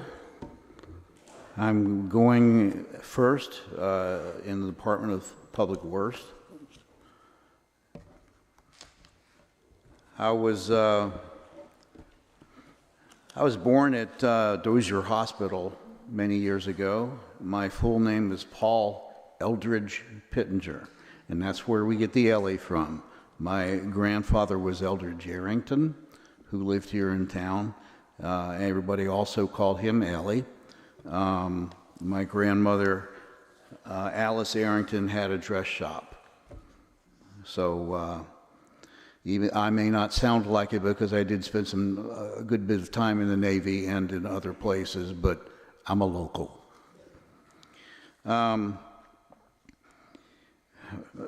My major function is with the electrical operations and maintenance contract, and I'm just going to go over these points that I've written down. I started that in 2009. I came back in 2003 and worked on the street department because I just wanted to get back in the city of Southport. I had been with the city of Southport before in the mid and late 90s as a dispatcher for police, fire, and rescue. So I've known Chief Coring and Chief Drew for many years.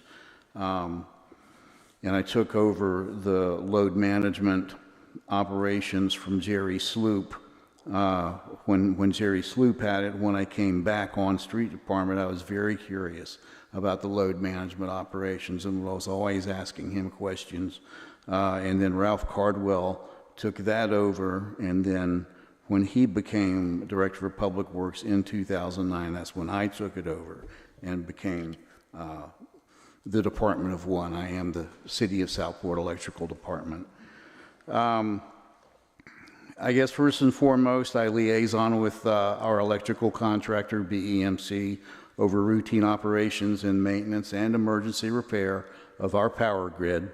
I have to keep aware of infrastructure growth and critical demands on our substation and keep up to date on industry trends and safety issues. I oversee proper operation of the load management system during electrical peak periods. I maintain load management network infrastructure, the system, and ensure proper configuration of control switches, proper installation and/or reconnection of switches that continually monitor customers for compliance, enforcing general statutes and/or removing customer discounts for non-compliance.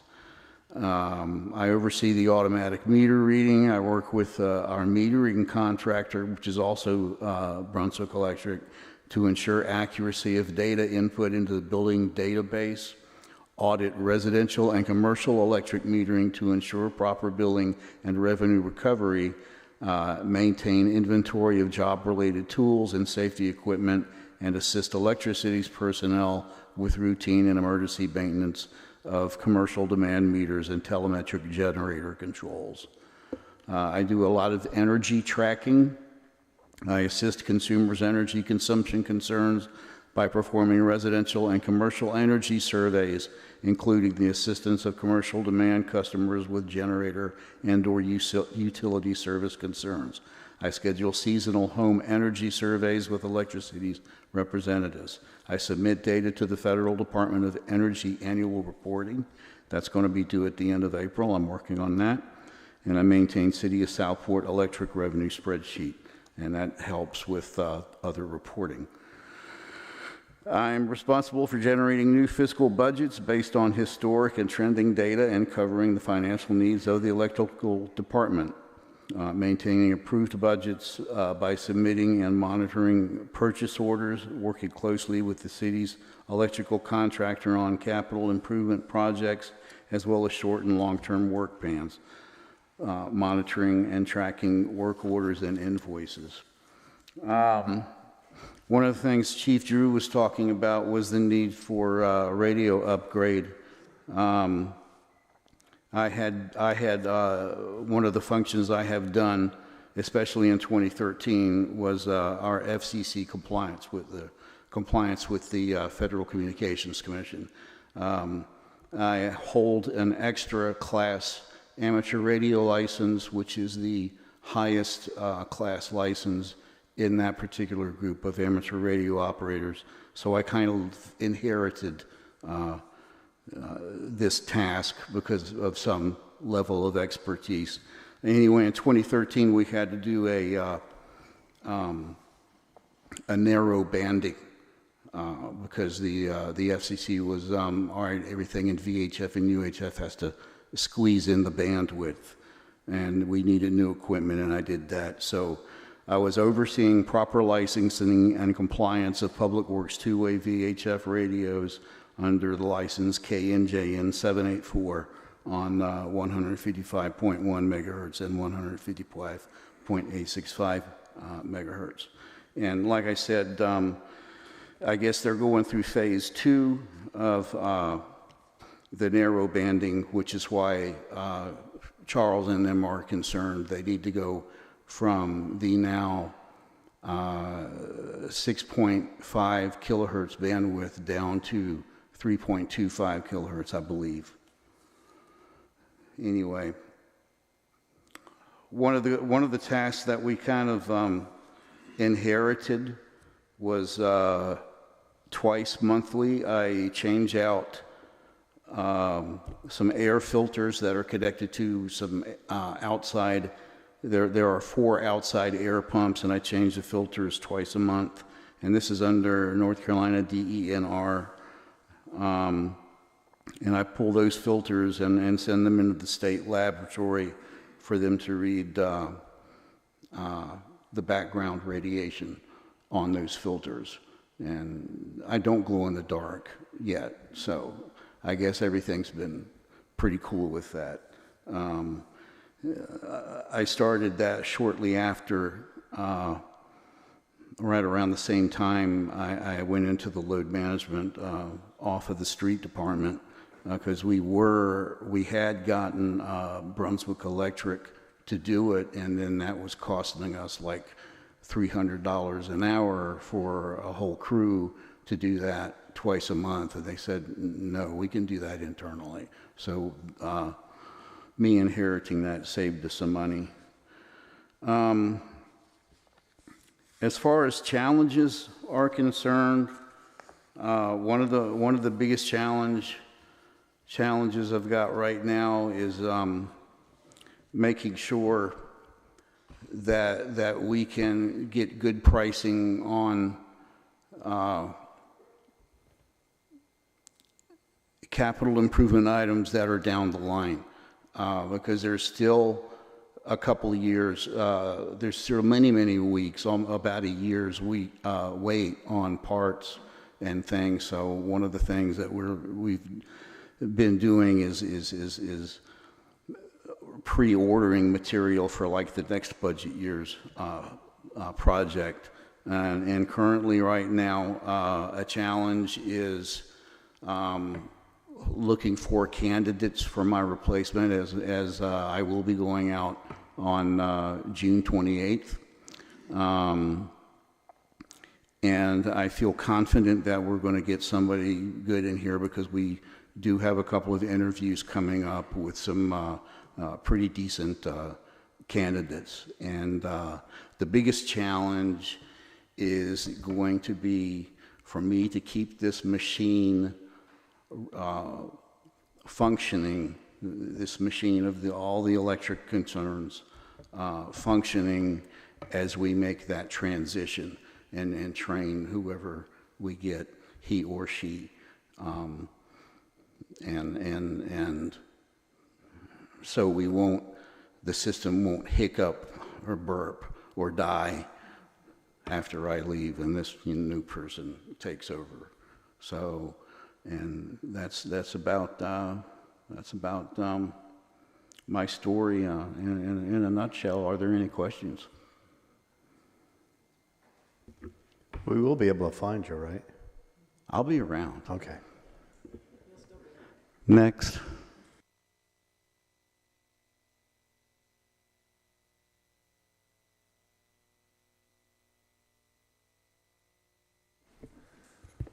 All right, I'll try to be very quick here to get you all out. I know you've been here a long time. So, Tom Zelnick, city engineer, part-time, brief bio.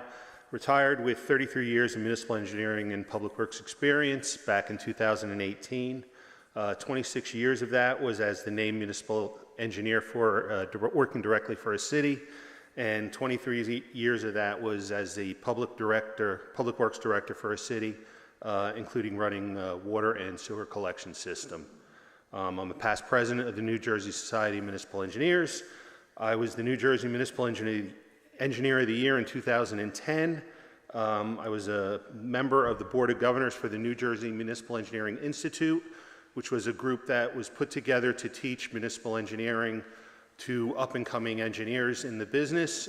We also taught construction inspection classes as part of that. I was a board member of the New Jersey Water Association. I was an adjunct at Rutgers University, where I taught a course to the senior civil engineering class on ethics and also municipal engineering. And I have a Bachelor of Engineering degree from Stevens Institute of Technology in Hoboken. I started working for the city about a year ago tomorrow, I believe it is. So since then, I've been working on the sewer projects, and we've kind of beaten them to death. I'll just name them by title quickly. That's the sewer replacement project, the pump station rehab and reconstruction, the I&I study, and the Find It and Fix It program. Also, one of the other things I've been working on is the city's water lead service survey, which I had done a presentation on back in October. That's wrapping up. I should be done with that in the next month, down to about 200 locations that I have to identify, and then we'll be complete. And it doesn't have to be done until November, so we'll be done well ahead of time. One of the other things I've been responsible for is the building assessment surveys, getting the consultant to go do the assessment of everything. Those assessments are done. Tom Stanley and I are going through them and trying to plan out what we're going to do in-house, what we need contractors for. There's three big questions with that the board is going to need to make decisions on. The first one is Old City Hall. What are we doing with it? There's significant money just to rehab it and clean it up environmentally, not even get into doing the renovations to it for whatever it's going to become. Another building that a decision will need to be made on is the Parks and Rec building. In the report, that was listed as a question mark, demo or renovation. The renovation costs in the study were $825,000. So is it worth putting that money in or not? And lastly, with that, the senior building was another demo versus renovation. It's only a $75,000 renovation cost, but probably getting a double wide trailer would be about $55,000, and it would be a brand new facility. So those are just some things that the board will need to make decisions on so we can go forward. One of the things that I'm most proud of since I started here is I wrote a grant application and got a $250,000 grant from Golden Leaf to map our stormwater system. When I started here, one of the first things I asked Tom for was, where's our stormwater map?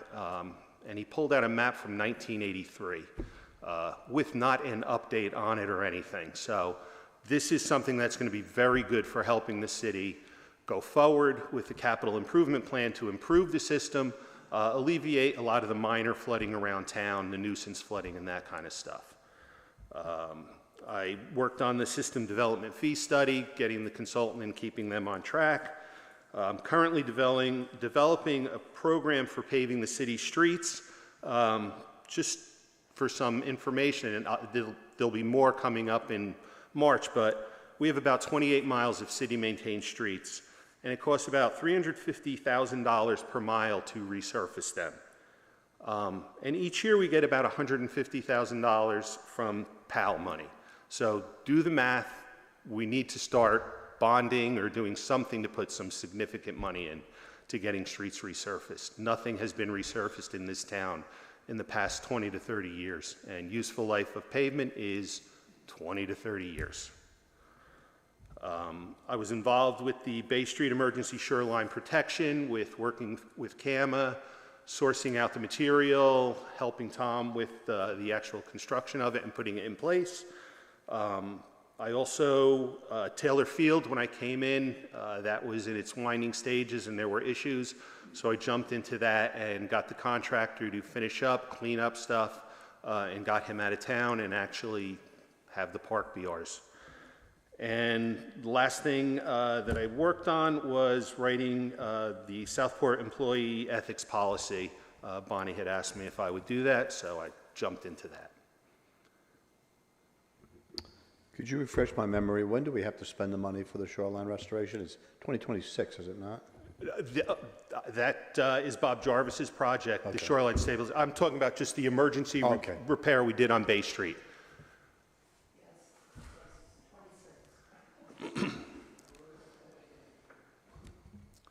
if any questions? Nope. And with that, I will turn it over to the big toe and our Sergeant Holka, Tom Stanley.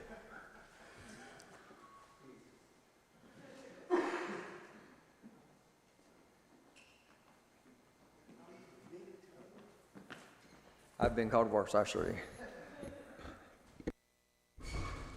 How do I follow up all that? So over the past month, you guys have heard more probably about my department than you wanted to hear. In the past 30 to 40 days, we've spoken a lot about what goes on in public services and what many of my guys do. On a good note, I can say for sure that I will not be asking for anybody in the budget this year. You know, a little bit. But I will say, you know, my department isn't just water and sewer, and it isn't just grounds. You know, but with the grounds crew, you know, like Tom said, you know, they do maintain about 28 miles of city rights of way. You multiply that times 2, you know, it comes to 56 miles that they maintain all the city buildings. And so forth. You know, you brought up the garage staff. Someone brought up the garage staff earlier. And a rolling fleet with the city is 78 vehicles with wheels or tracks on it that the 2 garage staff maintain, from fire department to police department, public services, admin, parks and rec. 78 vehicles. That does not include every chainsaw, every weed eater, every lawnmower, and everything else. So I think, you know, they do a good job at doing so. And there was a firefighter that used to be a mechanic, but he left, and we were unable to fill that position due to fire funding and stuff like that. But they work well together. We also have, you know, janitorial staff, but who does every city building. And again, I'm not going to sit up here for 20 minutes to talk about what we do. You guys know that anything maintenance involved, most project involved is done by my department. Some challenges coming up. 2 big challenges I see.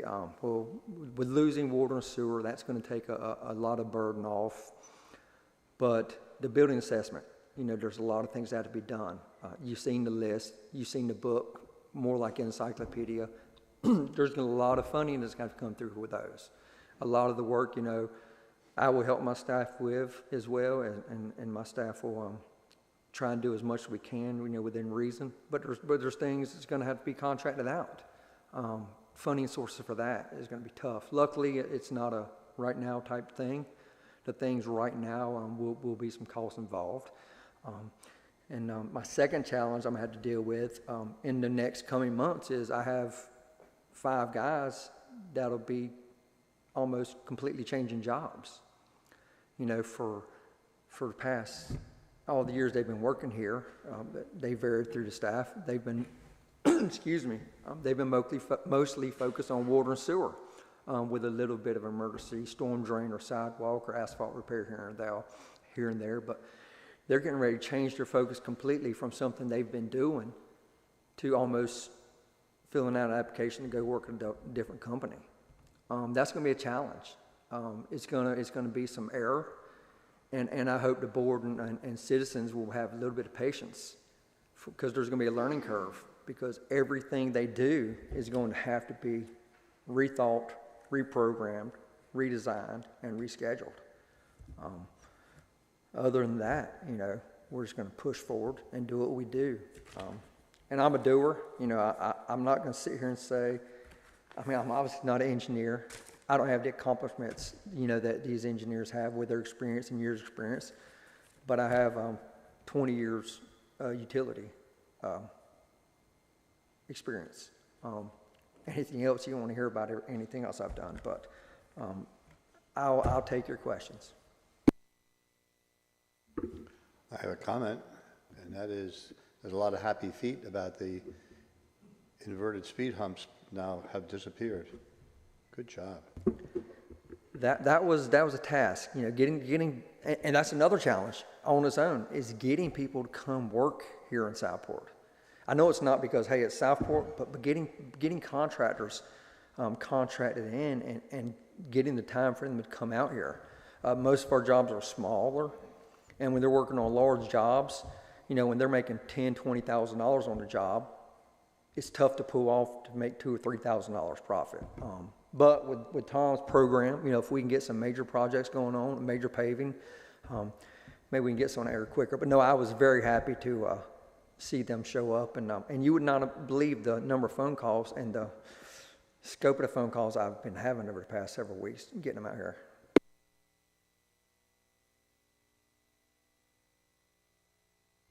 Anything else? It was your guys that put the stone down on the waterfront, was it not? Yes. I mean, I think that's a great storyline that they have these cross skill sets to go from being able, and they did this one out, no, they didn't do this one out here, they did the other, they did just that one. Yes. Yeah. And that was great. We had an emergency, your staff is able to come in and put the stone down, saved us a lot of money from having somebody else do it. All good work. Lance used the term earlier, and I like it. I do have a group of Swiss Army knives. Most of my guys have a lot of talents, a lot of different talents, and with the number of guys I have, there are a wide variety of talents. They compliment me. I don't compliment them. They compliment me. Bonnie, do you have an idea of when we can address Tom Z's questions regarding the buildings, the 3 buildings? During the budget, you will. Okay. And actually, you'll probably get the capital program that Bob was talking about before budget, so you can even do it during then.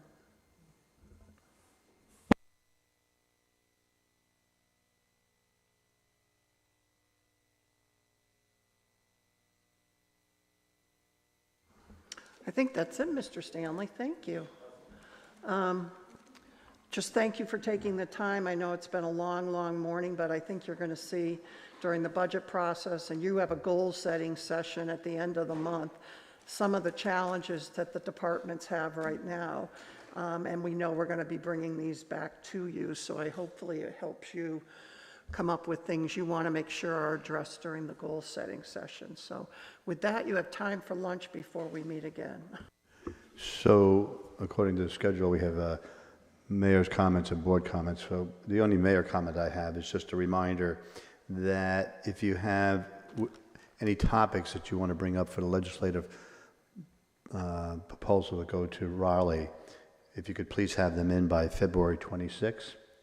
Certainly if you need help with what format they need to be in or anything, any questions like that, reach out to the manager. But we need to have them so we can crosswalk with other jurisdictions, see if we can buy some leverage with them as well, and move forward before the legislative process starts. And so, Alderman Mostello, you have any issues? Alderman Carroll? Yeah. I think it was Alderman Kelly who mentioned earlier the fire fee, and I don't know if that's something we want to look at long-term as a legislative goal, but it might be something that we could do as a group of municipalities, so just... No, I fully agree with you. Yeah. If you want to throw that into the mix, we can go out and work with the fire chief and figure out, work with the county commissioner. You know, we need to buy some support along those lines, but that's the type of thing we should be working on. Yeah. The only other thing I'd say has to do with this past weekend. Mayor Alt and Alderman Mosteller attended the 12th annual Black History Symposium Gospel Fest yesterday afternoon right here, and it was fantastic. Really a great time. I also attended the storyteller event on Friday with Miss Carolyn portraying Annie Clemens, and it was so impressive. So Mr. Donnie, Miss Gwen, Miss Carolyn, Liz Fuller, Bob, all of them really put on a great weekend. So I couldn't add any more to that. I was almost spellbound by the gospel, and the people have not gone to that. Next year, put it on your schedule. It is, if your feet are planted on that floor when they're doing that, there's something wrong with you because your feet have to be tapping along. Alderman Spencer. Yes, sir. I'm going to try to be succinct. Heather is gone, but I do appreciate the historical background that she gave us of how we got to this point. A lot of us don't know how we got to this point. So as these presenters come through, keep reminding us of our history, of our heritage, of what we've gone through to get to this point is very important. I'm going to speak about Parks and Recreation, the summer program. I'm going to continue to push trying to add coding and programming with the Raspberry Pi. If you don't know what that is, you will by the time I get done in 4 years. Let me congratulate Lance on my new tagline, and it is called Succession Planning. I think that is the most important words we heard today. We have not been planning on who's going to take over, who's going to take the next step, who's going to take the ball and run with it next. So we have got to really work on succession planning and prevent the single thread job position. Just because someone doesn't come to work one day doesn't mean that we stop working. So we have to have systems in place that someone else can step in and keep pushing the ball. So I don't want an individual to hold us back, one individual holding the whole team back. When we're talking about buildings, I think we need to identify the areas around Franklin Square Park where we have a right to do things, what we can build, what we can't build, where we can build. We've got the fire station that needs, the old fire station that could be a prime spot for a police department. We have an old gym that needs help. We've got the next door to it, the Parks and Rec, I guess is what you're saying. It seems like we need to sort of merge some of these. The gym, the Parks and Recreation, Franklin Gallery, a stage. How can we join these together to use the bathrooms from the gym with a new stage? What are our abilities in Franklin Square? Because that is a gift. That's one of the great gifts that Southport has. So, Charles Drew, Brother Drew, thank you for your service. You are a talented and he has kept us alive when it comes to the fire department. And Todd and the police department for tolerating me in my traffic studies. That's about all I've got for the moment. Thank you. Thank you, sir. Alderman Kelly? I just want to echo some of Mark's remarks about looking at our facilities, what we currently have, where we can move some things around to efficiently use the spaces that we already have. And then I did also just want to share, I've had several citizens reach out with concerns about our city gym and the state of the city gym. I know that I played basketball in the city gym in 4th and 5th grade, to give you an idea, and I don't know that much has changed since then. So it's something that as we're looking at our facilities and what we're doing, we really need to make sure that we are not leaving the youth out of the equation as we are looking for our succession planning to make sure that we are set up for those people coming through as well. Thank you. Alderman Lay. You know, when you sit here and listen to all this, prior to the last few months, I've been just a citizen out there watching the response and seeing how people in the services of Southport react. And it's incredible. And you get here, and it's even more incredible to see how people are doing things with the resources they have. Tom with his people with all their skill sets. They don't just do one thing. It's not just a silo there. They're out here doing everything.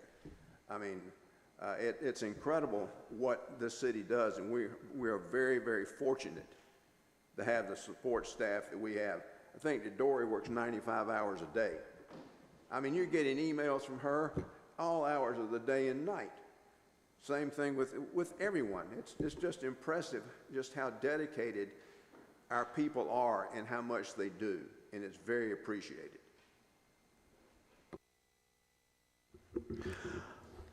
City Manager, any last comments? I'm good. All right, I'll entertain a motion to adjourn. Any discussion? All in favor say aye. Aye. Unanimous. We're adjourned. Thank you.